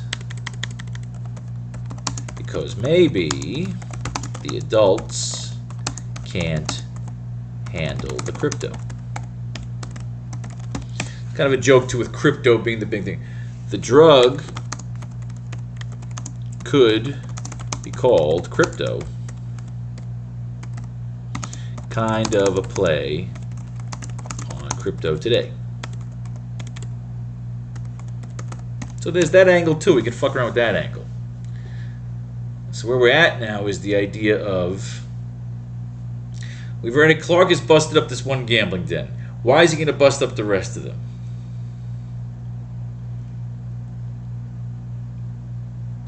He wants to give all the money in the gambling dens that he busts out from these gangsters. He's giving the money to the people. But it's not a permanent solution.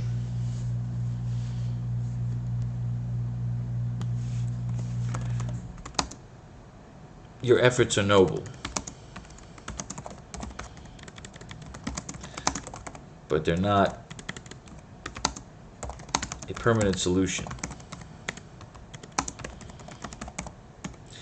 How many of those people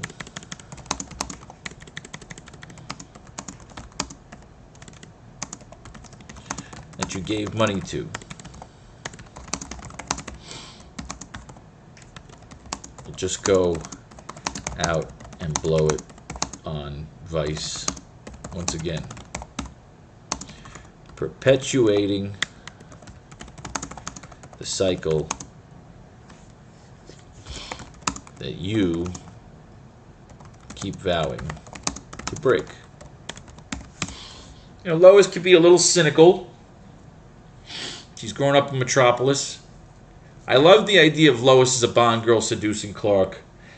She can help when he gets to his dead end. But right now, where we are in our storyline in terms of writing, we need to get Clark to a dead end. So that's where we are now. We know what we want to do. Lois waiting in his apartment. Lois seducing him. But what we have right now is Clark just busted up a gambling joint.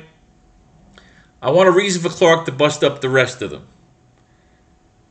Run into a dead end. Lois waiting in his apartment. Okay, so I like where I want to try and get into. Now I got a little chunk I need to get to. I need to get Clark busting up some gambling dens, getting to a dead end, and then we'll look at this one. Let's look at one or two more issues of action. I want to get to Clark's dead end, which I'm not at yet. And once we get there, we can take our break and end today's class. How we doing? God damn it. We went down money. Fucking hate when that fucking happens. It drives me fucking crazy. No, we can't reveal names. I just want to see who dropped out real quick. I fucking hate when people drop out on me. Cocksucker. Cancel. Fucking stupid cunt. Sorry, I get mad. It happens. We're still at 12-6. I want to be at 13. It's hard to get to your 13s and your 20s when pieces of shit cut out on you. But we're not here to discuss that. It aggravates the shit out of me.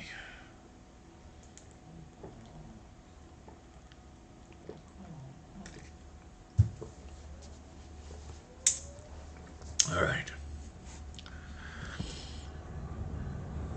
Leaping over skyscrapers, running faster than an express train, springing great distances and heights, lifting and smashing tremendous weights, possessing an impenetrable skin. These are the amazing attributes which Superman, champion of the helpless and oppressed, avails himself as he battles the forces of evil and injustice. Frantically, the wireless operator of the steamship Clarion sends out the dread signal all seafaring men fear. SOS. Why doesn't someone answer? If we don't get help right away. For the Clarion, its engine's crippled. It's burning in the midst of a terrific storm at sea. The Clarion burning offshore. Hundreds of lives imperiled. Wow, what a story. Get out there and cover it. Let me at it. When Clark reaches the scene of the tragedy, he finds the Coast Guard about to swing into action. You mean they're going to try to reach the steamer in that raging sea? They'll try, but they'll never make it. The puny Coast Guard boat sets out in a pathetic attempt to fight its way through the mountainous waves to the Clarion. The men row lustily, but in a matter of minutes the lifeboat is overturned, swamped, and a dozen brave men go to a gallant watery death. Jesus. But we do have another ship name. Remember, we're world building. We're world building. We got to get Clark to his dead end. Where are we? Captain Corrali, Commissioner Watson, all these corrupt cunts.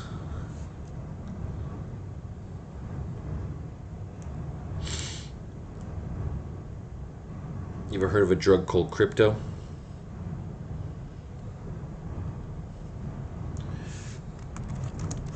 You ever hear of a drug called crypto?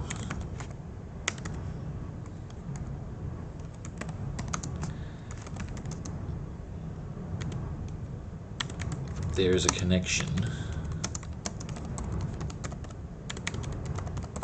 between the drug,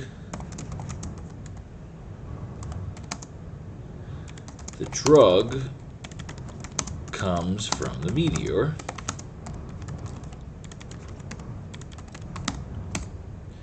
it supposedly gives the temporary user superpowers. But also can kill them or make them insane. Different reactions for different brands, different colored rocks. We're making kryptonite the fucking main enemy here. The experimentation.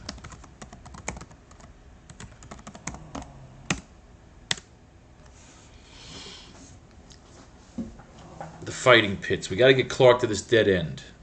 Something could go down at this gambling den that Clark comes upon, which makes him have to go after the rest of the gambling dens. All right. The Baronta and the Clarion. 2 ships to use later. Right. Clark slips away from the others, removes his outer garments, revealing himself clad in the fantastic Superman costume. It's time for Superman to take a hand before more lives are uselessly sacrificed. Shortly after, the lone uniformed figure streaks down from a cliff into the raging waters. Nature's unleashed fury pitted against the strength of one man. But what a man! Stronger than the howling winds and battering waves that seek to drag him under. Superman valiantly battles his way on. On! The awed onlookers on the beach can scarcely believe their eyes. Something out there looks like a man, swimming against the storm, making headway. Will he make it? A hand flashes out of the water, grips the Clarion's swaying side. Superman has reached his goal. On deck of the Clarion, its passengers madly race about in disorganized pandemonium. We'll burn! We'll burn! Why doesn't help come? Oh, my baby, Nanette! Where are you? As he climbs over the ship's rails, Superman takes in the situation with a glance. I gotta stop them before they kill themselves. Stop it, you fools! Collect your senses. Stand still! Listen to me! Where did you come from, bud? It's a ghost! Out of my way, I'm jumping overboard to swim to shore. You'd never make it. A crowd of maddened passengers swoop forward. Meeting them head-on, Superman flings them back through the air. Where's the captain? Is his cabin injured? Since the captain can't take over their situation, I'm taking over for him. Get that? I'm taking charge, and my first orders for every able-bodied man to volunteer to battle those flames. We don't want you to fight those gay people. Brought to their senses by Superman's commanding voice, most of the men volunteer. We're with you. Fine. Now grab anything you can lay your hands on and beat out the flames. Under Superman's leadership, a courageous attempt is made to put out the flames. It's no use. Look, the flames are spreading from the hold. Bring me the deck hose. I'm going in there to put out those flames. If this doesn't work, nothing will. Don't go in there. You'll be burnt alive. The men leap upon Superman, trying to prevent what they believe would be a suicidal attempt. Let go, I know what I'm doing. But throwing them off, he races into the very midst of the flaming hold. Battling smoke and flame, Superman directs a heavy stream of water at the roaring fire. Yellow tendrils leap at his figure. The hold hisses, smolders, a titanic battle between man and the dreaded element, fire. But aided by his amazing resistance to flame and pain, Superman extinguishes the fire. Well, that's over. A cheer leaves the lips of startled onlookers as Superman emerges victorious from the hold. He's alive! What's wrong now? The ship struck some rocks and sprung a leak. We'll sink! Instantly, Superman is off with the speed of the wind and springs over the ship's rail in a great leap. He's abandoned us. No, he's mad. He's committed suicide. Striking water, Superman swims into the rear of the stricken ship and, seizing hold, swims, pushing the ship before him. We're moving, but the motors, they're not working. Then how? It's him. He's shoving the Clarion. Closer to the shore moves the mighty steamship, propelled by Superman's incredible strength. We're sinking lower. Will we make it in time? It's in fate's hands, and his. As the vessel nears the beach, it catches on several rocks, remains suspended. It's pretty close to land now. The Coast Guardmen should easily reach it now. And so I may as well make my exit. A line is shot from the beach to the Clarion, and its passengers are transferred to safety. Now to rejoin the others. Next morning, Clark suggests to his city editor, "What about that story I wrote up last night? I'd like to visit the Clarion's wreck this morning. There may be a possibility of more news." "Go to it." When Clark reaches his destination, he finds the Clarion is settled upon its side, and investigators are about to board it. "I'm from the Daily Star. May I accompany you on board?" "If you wish." Together with the investigators, Clark seeks the cause of the tragedy. It was claimed that the fire spread from one of the holds. "Then that'll be our first stop." When they enter the hold, "Look, quantities of inflammables and broken gasoline cans." "You're right. It looks like sabotage. This vessel was deliberately set afire." "Excuse me, I'm in a hurry." Excited by his discovery, Clark hurries to the main office of the Deering Lines, owners of the Clarion. I can tell you, no one can see the general manager. He's not in." "We'll see about that." "Stop it! Put me down!" "First, we'll see if you're lying." "What's the idea of breaking into my office like this?" "I've just learned that the Clarion was a victim of sabotage. Have you a statement off of my newspaper?" "The Clarion sabotage? Please, promise me you won't print that." "You want me to keep it out of the papers, but why?" "I'll tell you, but on one condition: you keep it mum until you give your word to print it." "It's a deal." "The Clarion is the fourth ship of our line to have been deliberately destroyed. Thus far, we've managed to keep it quiet." "Woof, what a yarn. But why the silence?" "An unknown gang has contacted us, demanded $5 million, and they will continue their evil work." $5 million? At least they aren't pikers. That moment, the telephone rings. I've been expecting the gang to contact me again. This may be then. Clark listens in on the ensuing conversation on an extension phone in the office. "You know who this is. Once again, we've demonstrated how uncomfortable we can make things for you if we don't pay the price we demand." That voice, it sounds familiar, and yet I can't remember who it is. "We will contact you again later. Meanwhile, tell the reporter who is now in your office absolutely nothing. The Ultra-Humanite." After the mysterious caller hangs up, "Operator, important police business. Trace that call that just reached on this number." "Sorry, sir, you must be mistaken. According to our records, no call was made to your office in the last several minutes. Every fucking girl looks like Lois Lane." "You see how it is? Our private detectives are helpless. Can get no clue as to who these vandals are." "What do you plan to do about it?" "What can we do but pay? If we don't come across, our business will be entirely wrecked. And now, if you'll please leave me." Only one person could have accomplished the miraculous scientific feat of telephoning without using the telephone's company lines. And now I recall his voice. Ultra, the mad scientist who seeks domination of the Earth. Keep walking, buddy, and not a peep out of you. Into that car, shut up. As the car drives along, the gangsters proceed to muss Clark up. The reporter pretends to be injured by their blows. "Take that, nosy. Stop it. Ouch. That's a small taste of what you'll get if you don't keep clear of the Deering line. Get me?" "I get you. Let me go. I swear I'll forget I ever saw you." And as the hurtling car slows, the reporter's figure is tossed from it. Grimly stopping on his outer garments, Clark Kent transforms himself into the dynamic Superman. Now to give those rats a taste of their own violence. After the speeding racketeer's machine races the Man of Steel, it evilly overtakes it. "Look, he's catching up. More speed." He grabs the car, and up leaps Superman with his huge burden. "Yee-ow! Let me out! Don't let me get me!" As he lands atop a skyscraper, Superman deposits the auto none too gently, then leaps off. That ought to throw you a little fear into him. When the terrified gangsters report back to the chief, "What's happened to you? Speak up, you fools!" Oh, there he is, Ultra-Humanite. Maybe Ultra-Humanite should be our first fucking villain. When the terrified gangsters report back to their chief. "What's happened? Speak up, you fools." It was like a nightmare. An incredibly strong guy scared us with his super strength. Superman. So he's mixing in. That means I gotta act fast. Ultra, mad scientific genius, suggests the miraculous invention with which he can only cut in on any telephone line without physical contact. If I'm going to continue my costly subversive activities, I've got to get capital. Huge sums of it. Once. You again. Your time has come for you to deliver the $5 million. Send a messenger to 211 Court Avenue.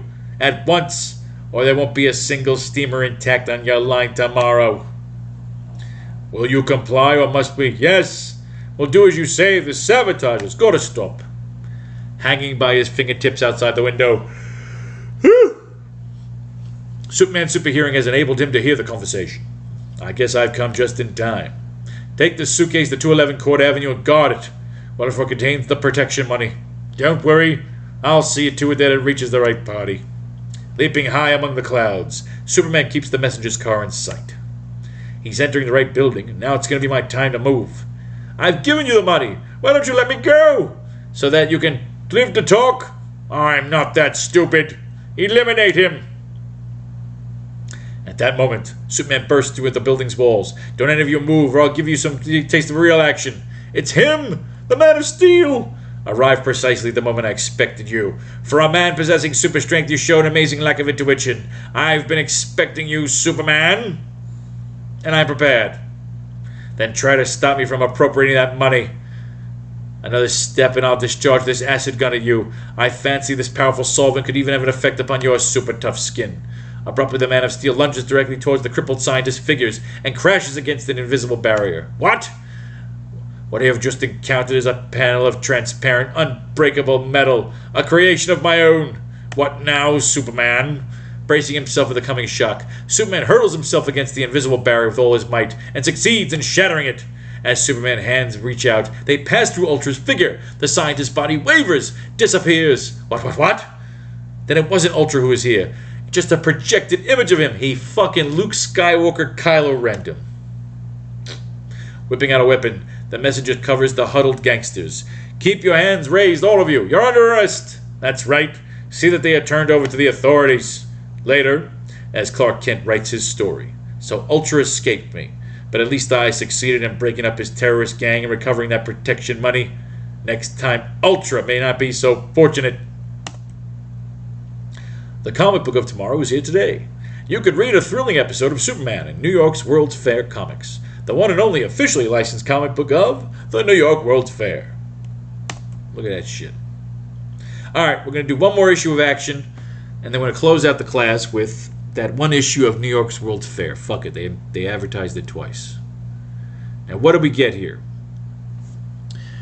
Again, we just have Superman going after Ultra Humanite. And I like Ultra Humanite. Possibly as our Scarecrow, kind of like our throwaway henchman villain. Because you know you have like your main villain and your throwaway. So with Ultra Humanite keep popping up, he could be this guy running these gambling dens, this fucking almost like... Again, he could be Brainiac's main guy.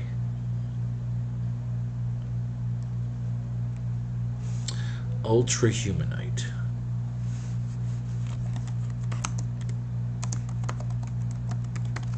Again, we need to get Clark to a dead end. I like the idea of him going to bust up this gambling joint. No one's going to talk to you, big boy. Again, he starts throwing people. He's destroying wheels.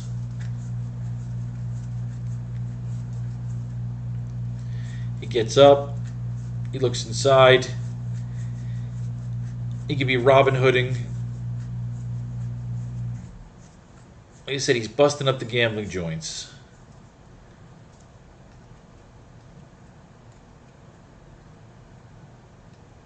Who else is running that underground mine? Talk. Something. Again, he could bust up a bunch of joints. A bunch of gambling joints. Dead end gets to Lois. Why does Lois know anything? Lois knows the streets. Lois knows the people.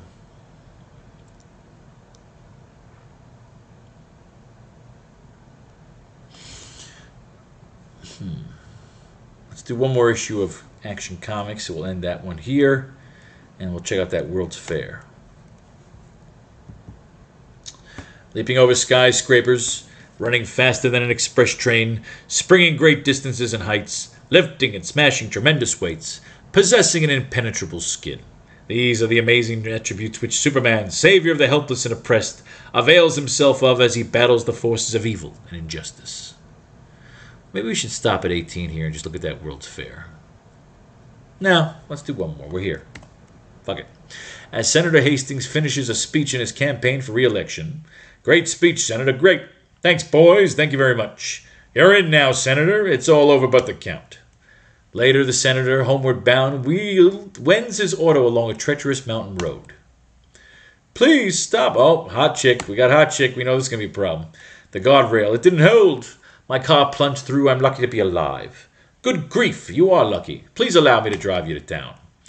I'll never be able to thank you enough for your kindness. Only too glad to be of service.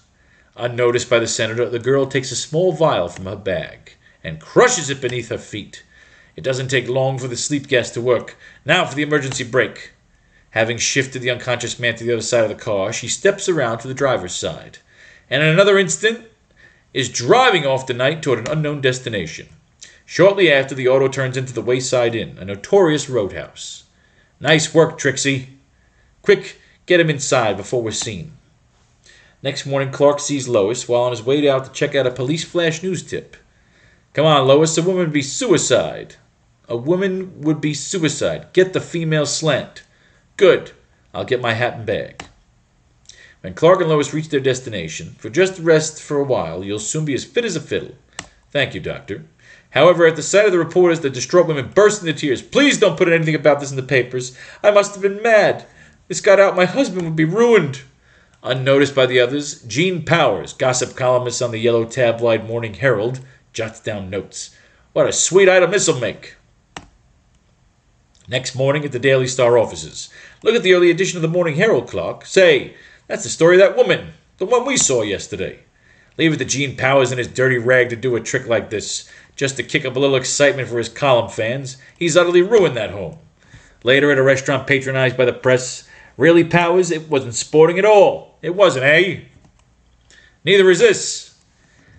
Feigning cowardice, Clark ducks Powers' sudden blow. You can expect one of these every time you horn into my affairs. Though pretending clumsiness, he deliberately rams his elbow against Powers' jaws. Oops, sorry. Fellow workers who saw the lightning-like demise of Powers scarcely believed their own eyes. Man, he's out colder than the proverbial cucumber. And look who did it. It couldn't have been anything but an accident. Later that day, if you can take off time from your fisticuffs, how about running this out to the Senator Hastings' residence and interview him? Yes, sir, right away. When Clark reaches the senator's home. I'm a reporter from the... Step in. I didn't expect him to send you around so soon. Please give me more time raising 10,000 right now. Is out of the question. Huh? You sure you got the right party? I'm from the Daily Star. All right, now we know what we're doing here. Ultra-Humanite is just basically just blackmailing motherfuckers. So again, Ultra-Humanite's not going away. We may have to work him into this story. When Clark goes and busts up Butch Mason, somebody blows up Butch Mason's thing. Maybe Clark sees Ultra-Humanite watching him. Maybe we see the bald Ernst Stavro Blofeld figure. I'm starting to think that Ultra-Humanite may not just be a throwaway. He could be our villain, our brainiac cultist. He could be like a brainiac fucking disciple right there on the planet. I like where we're going with Ultra-Humanite. He may be our guy. The mere mention of the Daily Star and the senator's conversation dries up at once.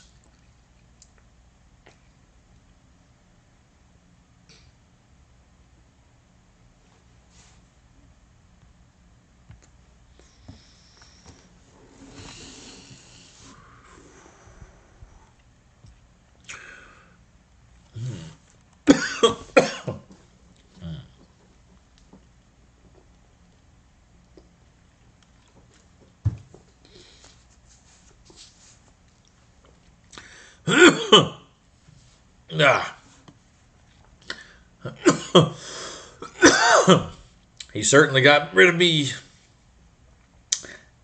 as he could. He certainly got rid of me as fast as he could fast as he could after I mentioned the Star. But why the Star? And what 10 grand was he worrying about? It's all mighty peculiar. A few moments later, after Clark leaves the senator's home, Gene Powers calling upon the senator. Something queer going on. Circling back, Clark takes up his station beside the home.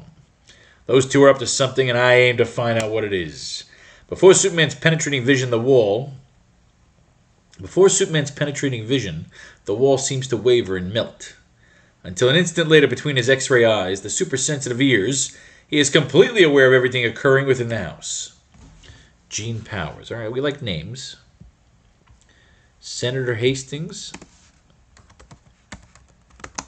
Again, we may never use any of these people. And gossip columnist Gene Powers. It's important to have all these people in case you actually end up writing a TV show. X-ray vision. Within the room, you'll pay me that 10 grand, do you hear? Or else I'll smear these pictures of you all over the paper. What would happen to your re-election campaign then? Let me see those photographs. Ah, Trixie got him in compromising position. This is outrageous. I don't remember a thing that happened after I gave that girl a lift. Unless I revived in my car, later unconscious. I'm not interested in your lapses of memory. What I'm interested in is that 10 G's. Give it to me or I'll regret it at your dying day. I'll think it over. There's nothing I despise more than a right blackmailer. I think Powers deserves something more than that beating I gave him. That evening, within the privacy of his apartment, Clark dons his Superman raiment. Superman goes into action tonight. A tremendous leap propels the Man of Steel out into the blackness of the night. Shortly thereafter, the fantastic figure could be seen streaking down toward Gene Powers' home. Here it is. Superman rips open the steel safe with his bare hands, as though it were constructed of paper. What luck! A complete list of all Powers' blackmail victims. In the adjoining bedroom. A burglar? Where'd I put that gun? Now that I need it, I can't find it. This'll have to do. Raise your hands. I get it. You want to play games. You be Robin Hood, and I'll be Rip Van Winkle. All right, so we got the Robin Hood angle here. On second thought, I haven't time to put up your games. Put that away. Keep back. I'm warning you. I mean business. Powers lets fly his arrow directly at Superman. Not such a bad shot. Streaking forward, Superman jerks the bow from Powers' hand. See that electric sign? Watch the third bulb in the letter S. Watch this. Superman, an instant later, the third bulb flashes out. What do you want? So Superman's a master archer? I'm going to tell you a thing or two, and then you'd better listen closely. I don't like you. I don't like your blackmailing activities. So clear out of this town while there's anything left to you. Without further words, Superman leaps off into the night. Listen, Hamilton, I just had a terrible experience. Someone's wise to us. Within the office of the publisher of the Morning Herald. Get down here at once. I got plenty to say to you. Shortly after, the high overhead in the sky, Superman trails Powers' auto. 15 minutes later, Powers hastily enters the Morning Herald building. And publisher Hamilton goes into a hasty conference. I tell you, it was Superman. Superman nonsense. He's just a myth. Unaware that Superman is listening outside a nearby window. So Hamilton is in on the blackmailing. Forget about this Superman guy. Run out to the inn where you framed the senator. The girl and the photographer say either can get more cash. The girl and the photographer say either they get more cash or they squeal. I'll attend to them. Racing along the highway at a fast clip, Superman easily keeps the car ahead in sight. The Wayside Inn. So this is where the spot where Hastings was framed. I have a hunch this is going to prove a showdown. The Wayside Inn.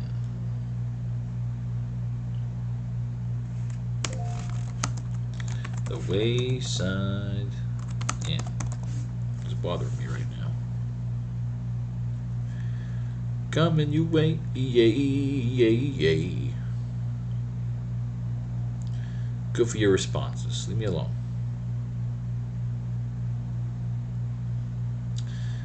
I thought she'd have written back. Oof. Am I wrong? I could do that for the rest of my life. All right. Is your old man Kay going to be an OnlyFans guy? Well, have you decided to pay? I won't raise the amount you ask. It's out of the question. I'll show him my threats aren't idle. Boy, take this down to the setup room and have them played up big on the front page. What's this I hear about you two? We want more dough. We do all the work and you try to hog the cash. You can't get away with it, Powers. Listen, you chiseling small-timers, I can have you run out of town so fast. Why you? Don't, Benny, don't. Draw on me, will you? You're next. No, Gene. Lower that gun. Superman! As Superman leaps forward to wrench the gun away, it goes off. Give me that. Ow! And the bullet careens off Superman's super tough skin. Huh? Surprised? If anyone had this coming, it's you. What's going on? When they come to, tell them to clear out of town pronto, or I'll come back. Now to give Hamilton the pleasure of my company. Back towards the Morning Herald heads Superman. Thought he'd outsmart me, eh? I'll blast his career and I'll grind him under. Howdy, mind if I look at that paper? Superman, I thought you didn't exist. So you went through with it. Order the presses stopped. Nothing doing. You're too late. The first batch of papers will soon be on the streets. Meanwhile, thousands more are being run off the presses. What are you going to do about that? Watch and see. Superman races to the distribution room as several trucks laden with papers are about to pull out. Hold it. Get out of those trucks. These papers aren't leaving this plant. Go ahead. My orders are to go ahead. Oh, this is going to be a scream. I'll drive straight at him. It'll be funny to see him jump aside. Out flashes Superman's hand. The truck crashes against the palm, roars helplessly as it fails to move. One of the trucks swerves past Superman and out into the street. One mighty leap brings Superman abreast of it. Up you go. Racing back, Superman deposits the truck within the newspaper plant. Sorry to be so persistent, but I'm a stubborn cuss. There are going to be some fireworks around here, so I'd advise you all to clear out. Let's get going. I'm getting out while I can. Into the great machinery wades Superman, tearing the great steel monsters at terrific speed. Up fly great printing presses, then down, smashing to smithereens. Stop it, you here! You're ruining me! When the plant is a total wreck. Okay, I'll stop now. You fiend! Superman forces Hamilton to give him the photographic plate to the senator. And that ends the senator's worries. So long, Hamilton. If you're smart, you won't be in the city tomorrow. I'll get you at once. A week later. Thank you for your congratulations on my re-election. Your articles were of great assistance. Many thanks. From Superman, too. Some of these stories suck my fucking nuts, dude. But if you get certain elements, we had a few good ones. These were two kind of shitty ones in a row here, to be honest. These feel like a lot of filler. But when we come back next time, we will go to Action Comics 19.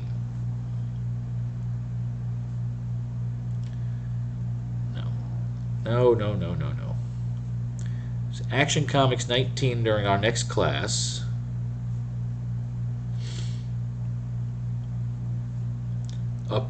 The Purple Plague hits Metropolis. Alright. We'll have to come back to that. Or maybe Purple Plague.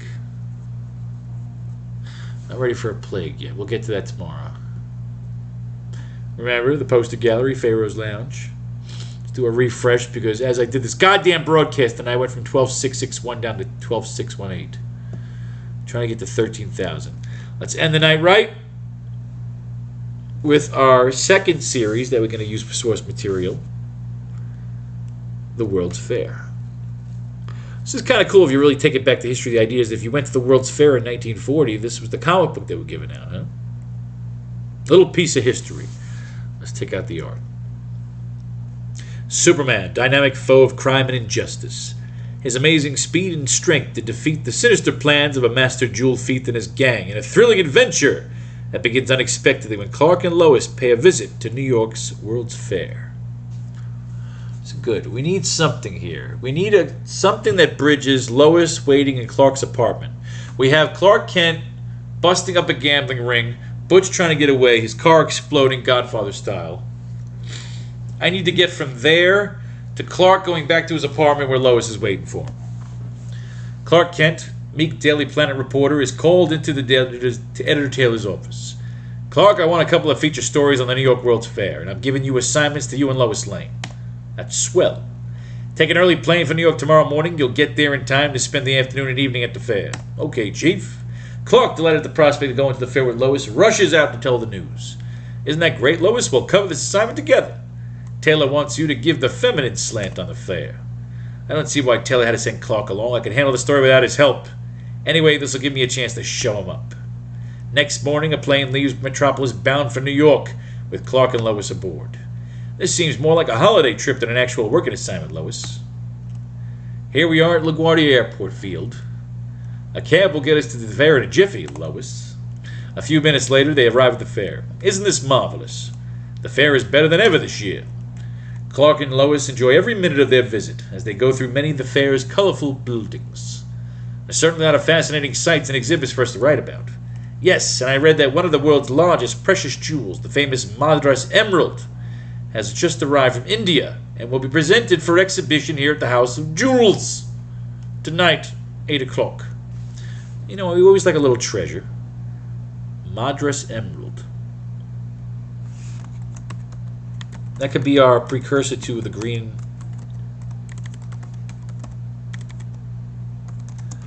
The precursor to a green lantern ring.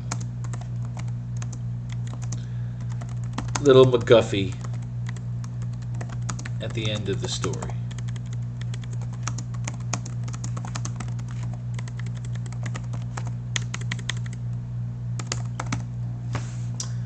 Bada bing, Ibba the boom. The Madras Emerald. Alright. Walking in the warm sunshine must have made you thirsty. How about a cold drink and a bite to eat?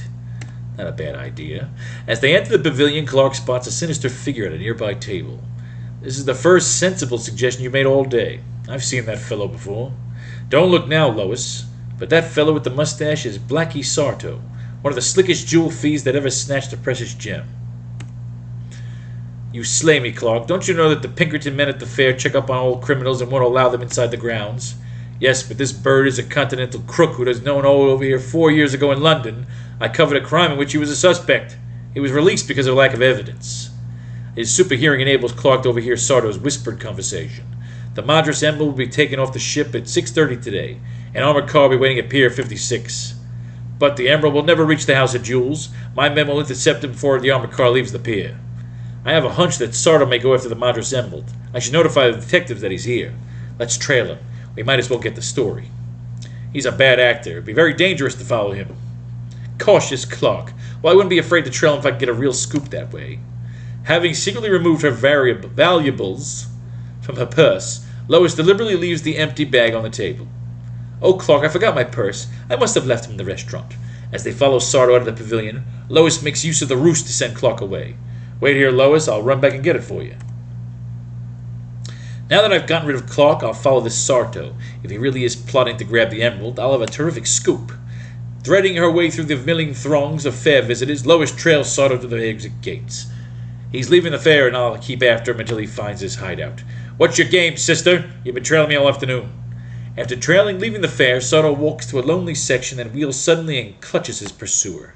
Let go of me, I'll call the police! Pipe down, you whore! This gun in my pocket might go off. Sarto shoves the struggling Lois over to a nearby car, in which two of his accomplices have been waiting. A snooper, eh? Better take her along with us. Okay, boss, toss her in the back.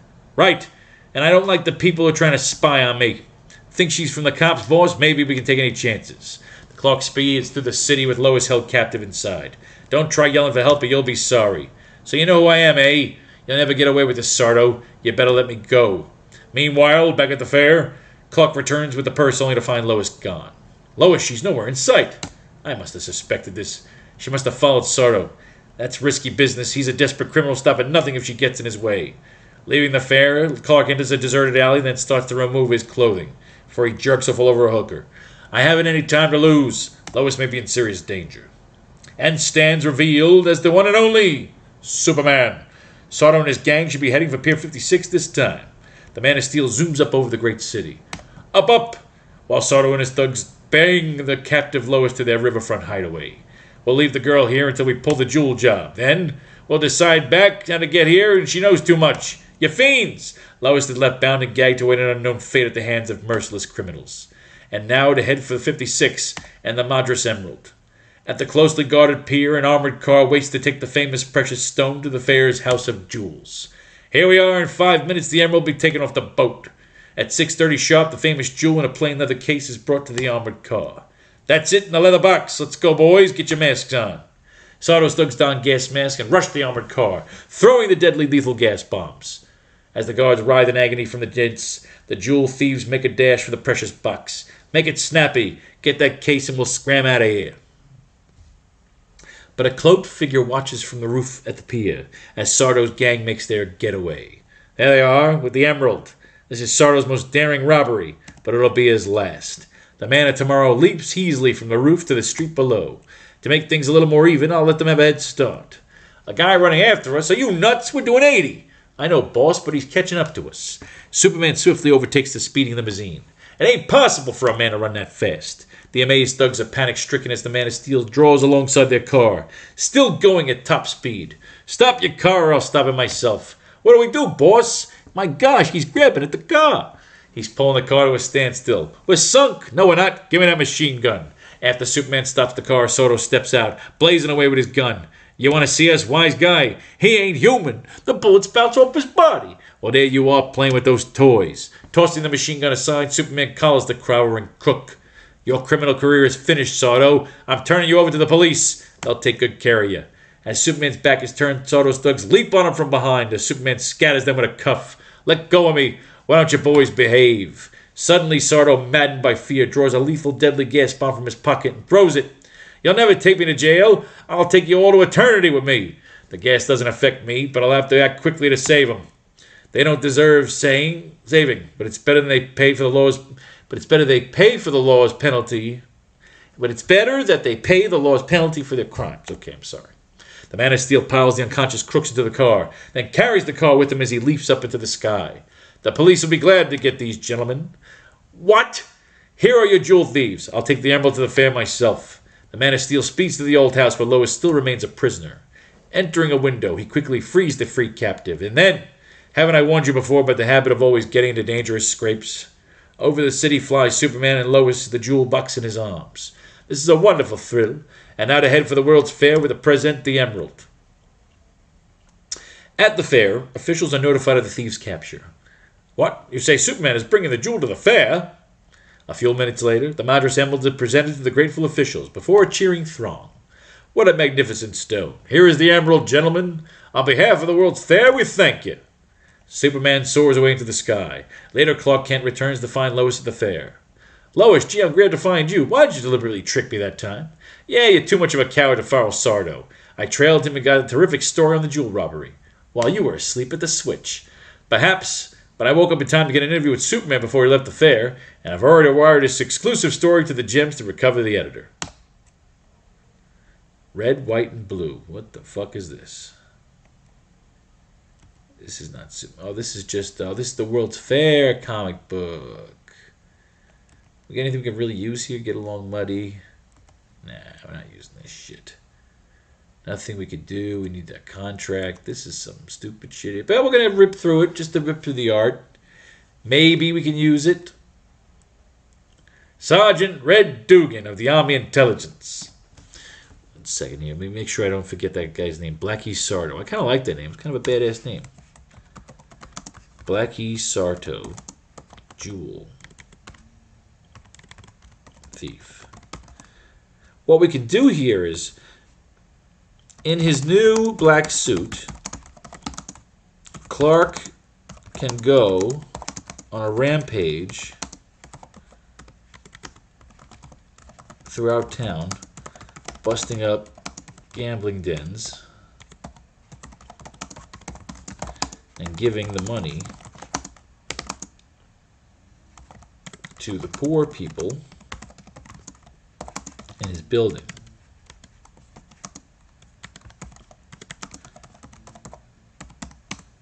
Perhaps a montage of scenes, but I still need a reason for him to bust up the gambling dens. I don't want to just jump because then that's lazy storytelling. We have to figure out why he's going to bust up some gambling dens. He needs to get to a dead end, and the dead end leads him to Lois, who's been following his storylines, has a story of her own to bring to the fucking table. Then, of course, how and why does Lois know more than Clark? Besides being a Metropolis mainstay, can't just make that vague. So right now, the only problem we're having is I don't want to just jump with a montage. I got to get something where, again, he's in the suit, he's busting shit up.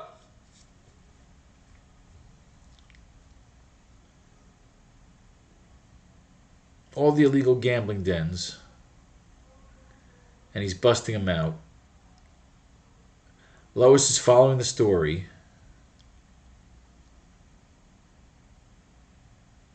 But why is he just busting up the gambling dens? We need to put something in the dialogue with Perry. Perry needs to inform Clark. That's how he connected. Okay. Perry informs Clark that the people he rescued will need help, or they will just end up back in labor camps or the next mine.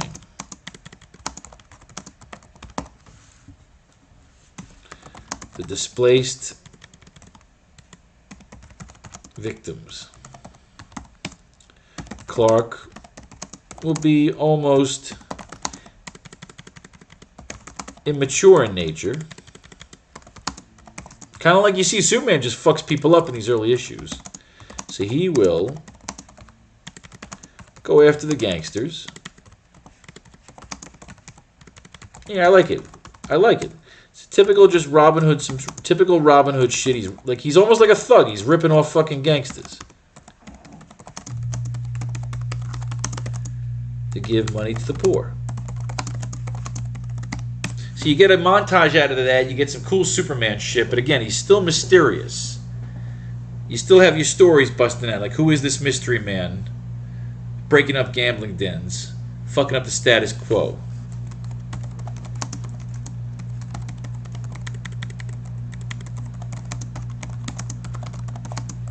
Fucking up status quo. You know, Lex's tech. Lex's suit. Clark's skills.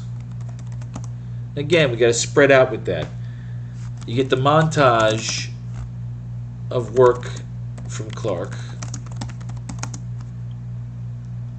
And you don't have to go there. So I'm still trying to figure out why and how.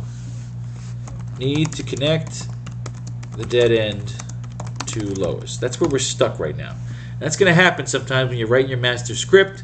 You get stuck somewhere and you don't want to be lazy. And sometimes it's just so tempting to just say, okay, montage, back at his place, and Lois is there. But if it doesn't have any weight, the scene means shit. Lois is impressed. She's following him. She's watching him. But why is he just going after all these gangsters? You can have Perry with the throwaway line about the people that he helped save are now displaced.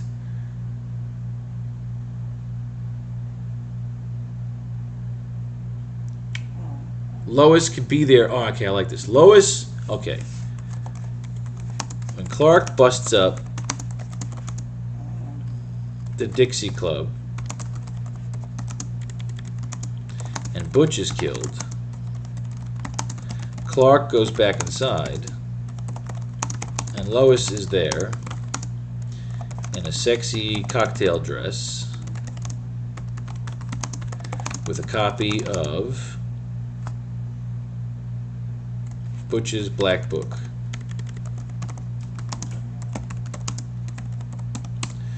So Clark did all the busting up, and Lois used the opportunity, alright, now I like this, to get the books, which Clark uses to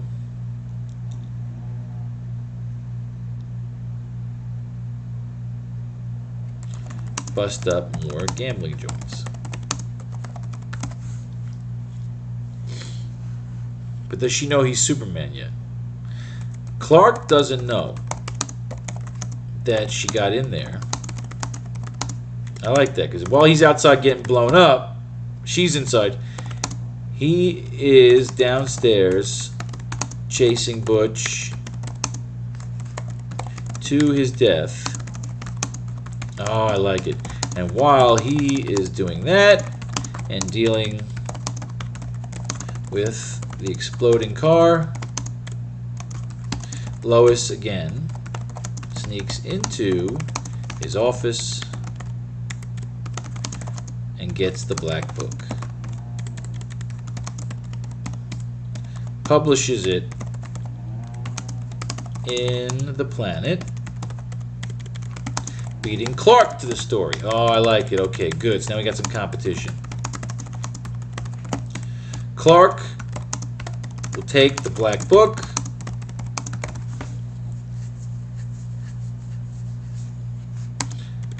after using his supervision to spot it in Lois's protective clutches. He busts up the joints and fucks with the rich, but hits a dead end when he goes back to his place. Lois is waiting for him. So it's almost like they don't even call him fucking Superman to the end of the movie. I like that. Fuck yes, I like that. See? You hit a dead end. You don't want to just be lazy and go, montage, Lois is waiting, because then the scene has no impact that she wants to be with him. Why would she want to be with him? She sets him up. She gets the black book. He looks at the black book in her hands if she publishes the story. So she beats Clark to a story. Clark beats her to the story, the flood story. She gets the black book after he did all the fucking work. He busts up the other joints, but he hits a dead end. She's waiting for them, and she says, we need to team up. They have a fucking love scene. Bang! Now they're a fucking team. She can make a comment about changing his suit. No, it's too dark. You're not trying to be Batman, are you? Boom. I like that. Sergeant Ray Dugan. By the way, Dugan, if you need any assistance, take Bluey and Blue. Alright, we're not reading this fucking stupid. Well, I mean, we'll go through in case there might be something we could use. Green Death. What the hell is this? Tapley, Meatpacking Company Sergeant. This is 1940s. So this is kind of cool. You're looking at history. This is... The people reading these comic books weren't even dealing with World War fucking II yet, so... Step right out, brother. I'm driving this trip. Look at the shit art here. But let's see. I don't know. Maybe it's a Batman story in here that we can fuck with a little. Let's just get through this. And then, again, I'm very happy because, again, we got stuck on a writer's part there. But rather than quit and say, all right, we'll do it tomorrow and then, like, smoke it out, we stayed here in today's class and we got there. We fucking got there by stabbing at it and stabbing at it. And, again, the layouts are getting fun. And with the amount of notes that we put in here tonight, we're pretty much, I'd say we're about 25 pages into this bad boy. So again, if we're looking to write a 120-page story, we're 25 pages in, we are entering a part where we're about 20% there. If you consider the notes and everything we have laid out, we are a good 20% into our movie. You know, 25%, so we're a quarter of the way in. We get that first cool love scene, perhaps, between Lois and Clark. Or it could just be a tease. Hanko.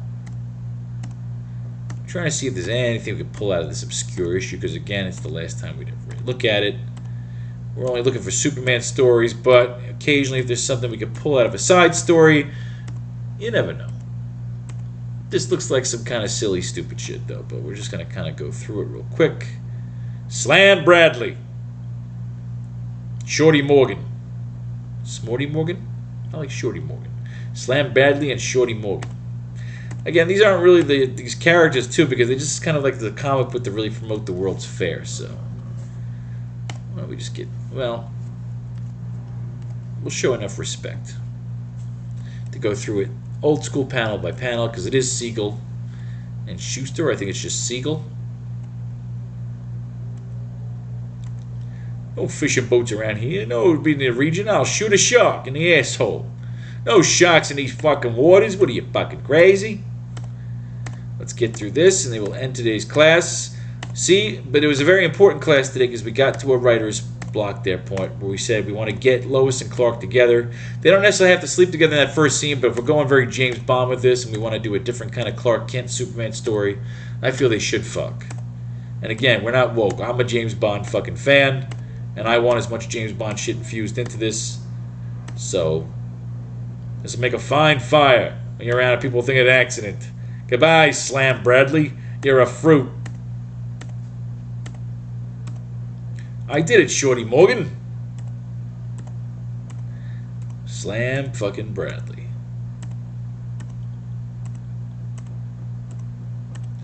I guess he's supposed to be like DC's version of Dick Tracy. Sad Sam. Free the girl. What do you think of the World Fair, Princess? No, it's just like, this is just one of those. Zatara. Oh no, this is the father. Zatara the Magician. This is just one of those promote the fucking World's Fair magazine, so you have all the characters that are just at the World's Fair doing shit. But again, it's a part of history, so it's kind of fun. We're doing art appreciation if we are. We're in an art gallery, an art museum of the DC Comics history. We're not really using any this for source material. We're just kind of appreciating the art. We got some lines. Maybe we tell us that maybe there's something we could pull out of here. It's a non-Superman story. But you never know if there's anything we can kind of pull out of here. We don't know much about Zatar. We just know that he's got a hot piece of ass daughter named Zatanna with gigantic boobs pulling a fucking rabbit out of her hat. So we, rocket flight to Mars. I think I'll join also as a tiny man.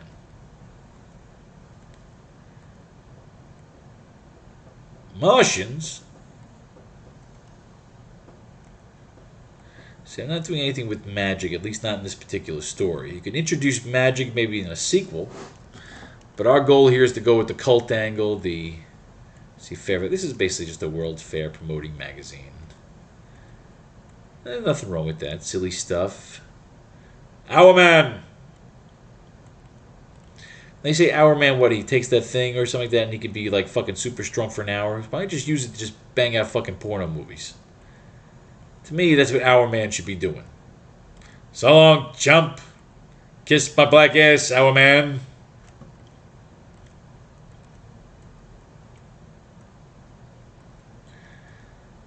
So we are just going to appreciate this old school 1940 World's Fair comic book art where they featured Superman and featured Batman and featured all these characters promoting the World's Fair. Catnip. And that is how we will end today's class. We got ourselves to a good place where we are now getting up to the part in our storyline where Lois and Clark are going to get together for the first time. Where Clark is getting a suit from Lex Luthor. And we're introducing the idea of really using the Ultra Humanite as a throwaway villain. At first, I was just kind of using him as kind of merging him with Lex Luthor, the paranoia, the anger, the intelligence, the frenzied insanity that is Ultra Humanite Lex Luthor. Ecuador, the land of Siam. These are just weird ass. This is just a fucking World Fair promoting comic book. Nothing wrong with that. We've all been to the fair. It's kind of cool. Again, it's a 1940 comic book. I got my Bob Ross fucking glasses on here right now. But I am ready to shut it down for the... God damn it! Alright, no, don't get lazy. We're ending today's class by appreciating some old school 1940s art. Sandman. Is this the same? No, this can't be that Sandman from the comic books. I know the old school Sandman had like a weird look. The Sandman, friend of the just, an enemy of the oppressors, is in reality Wesley Dodds, wealthy young athlete who has turned to fighting crime and criminals for the thrill of adventure and a desire to aid those too weak to aid themselves. You done your last kidnapping, Blackie Saunders? Now, let's just get through this. I'm sorry, that sort of lets me out. I'm so busy I won't be able to join them. You got gangsters farting. You gotta love the suits in these old school 40s art. You gotta love the suits. But the art is not really sexy. At least not the art, the interior art. You know, the idea is that if I was running... I love the idea of promoting the Playboy with comic kind of thing. So I want Lois Lane to be sexy. I want Lois Lane to be like my Bond girl in this. You know, she's gotten the story. She got a great story. Clark used the information from the story to basically bust up some gambling dens, get the money to his people in the slums there. And now, Lois has got to be there for the next part of the story, where, again, they'll get together. She watched him. So let's get to the end of today's class. And then.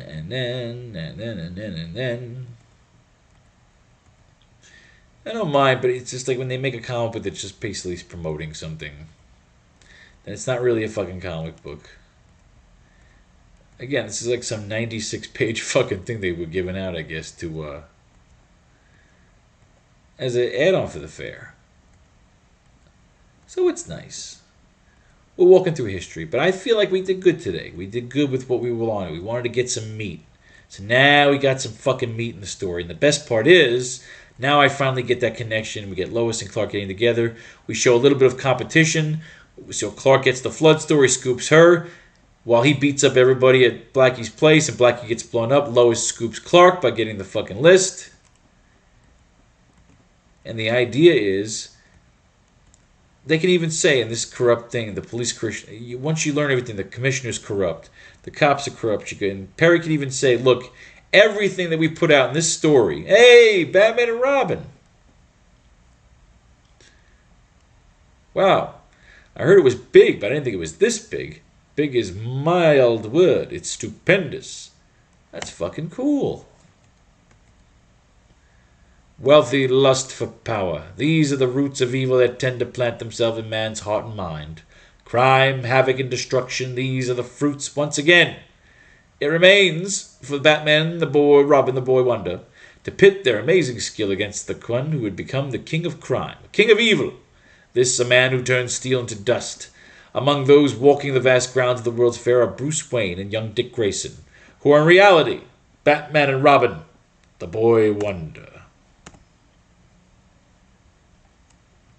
That's kind of cool. Batman and Robin look down upon the Futurama, the Persephone, inside the Perisphere. The two stand upon the Perisphere. Perisphere, you can have that for the Daily Planet. Gee, I can't get enough of this place. Come on, Bruce. Take it easy, kid. We got to get a whole day before us. There won't be anything to stop our having a good time. There won't be anything to stop our having a good time. See, I always wanted to be Batman. It ain't possible, but it is. Look, that bridge is falling. Why, it looks like it was melting. With a startling suddenness, the great mass of steel plunges into the waters below. Observers say the Great West River Bridge seemed to melt as someone had played in a acetylene torch.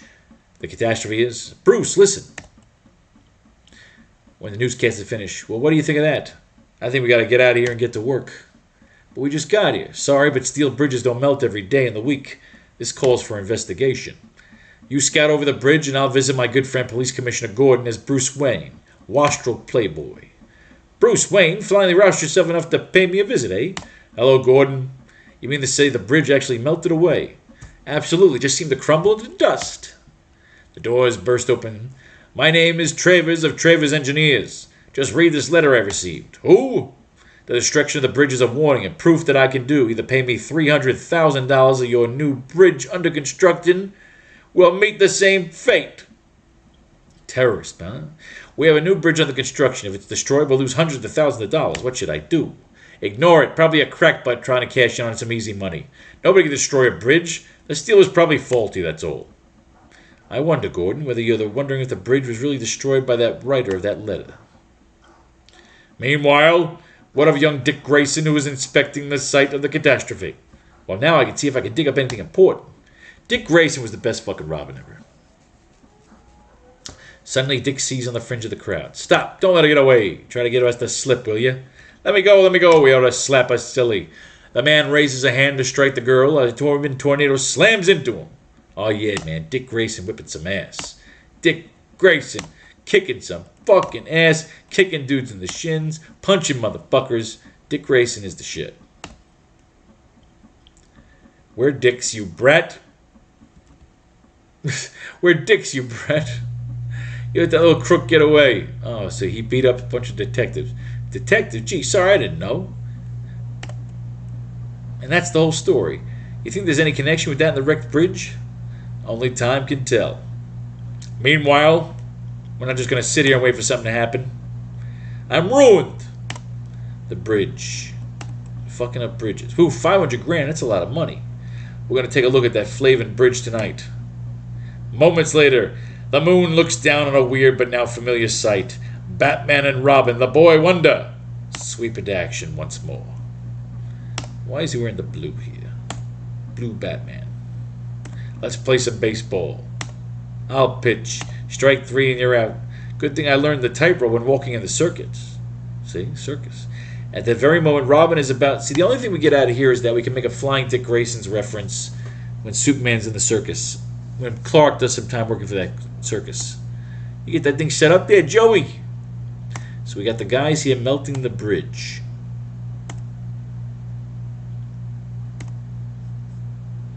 And I love how just like you never had that modern trope. It's when Batman's always like, Robin, don't come along, it's too dangerous. Like Batman in the 40s did not give a fuck. Robin was out there whipping some fucking ass. You're a Batman, aren't you? I'm not afraid to tell you what I know. I live with my uncle Dr. Hugo Vriekel.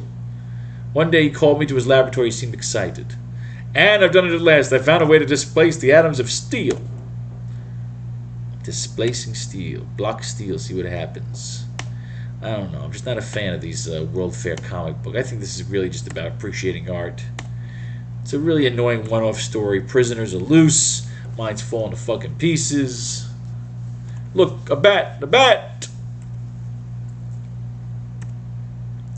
So we got Batman and Robin fucking people up. This is some really awful fucking art. Like, you expect better. I mean, but again, it's a World Fair comic book. This was probably a throwaway they were giving away to people free. I'm sure if you have a fucking original fucking copy of this shit, it's worth a shit ton of fucking money. But I don't like the one-offs for the fucking events, because again, it's nothing involved with continuity. It's a bunch of fucking cheeseball thugs. There's nothing we can really use from here. But we go through it in case there's something we could use. He's not kidding. You want to see something that only educates you by all three. See, again, it's a commercial for the fair. This whole fucking comic book was a commercial for the fair. But that's alright. We had a good class today. I'm feeling good. Everybody's feeling good. Don't forget, check out PharaohKane.com, PharaohsLounge.com. And as always, our brand new Kickstarter. Plenty of days to go. Get your hands on it. I got to get the 13 grand. Oh, yeah, there we go. There's a fucking another shot in the fucking little juice. Makes me feel good. That's a good way to fucking end things today. All right. May fate and faith decide your fortune and if you should win. Oh, no, that's what I say when I'm gambling. Peace and love.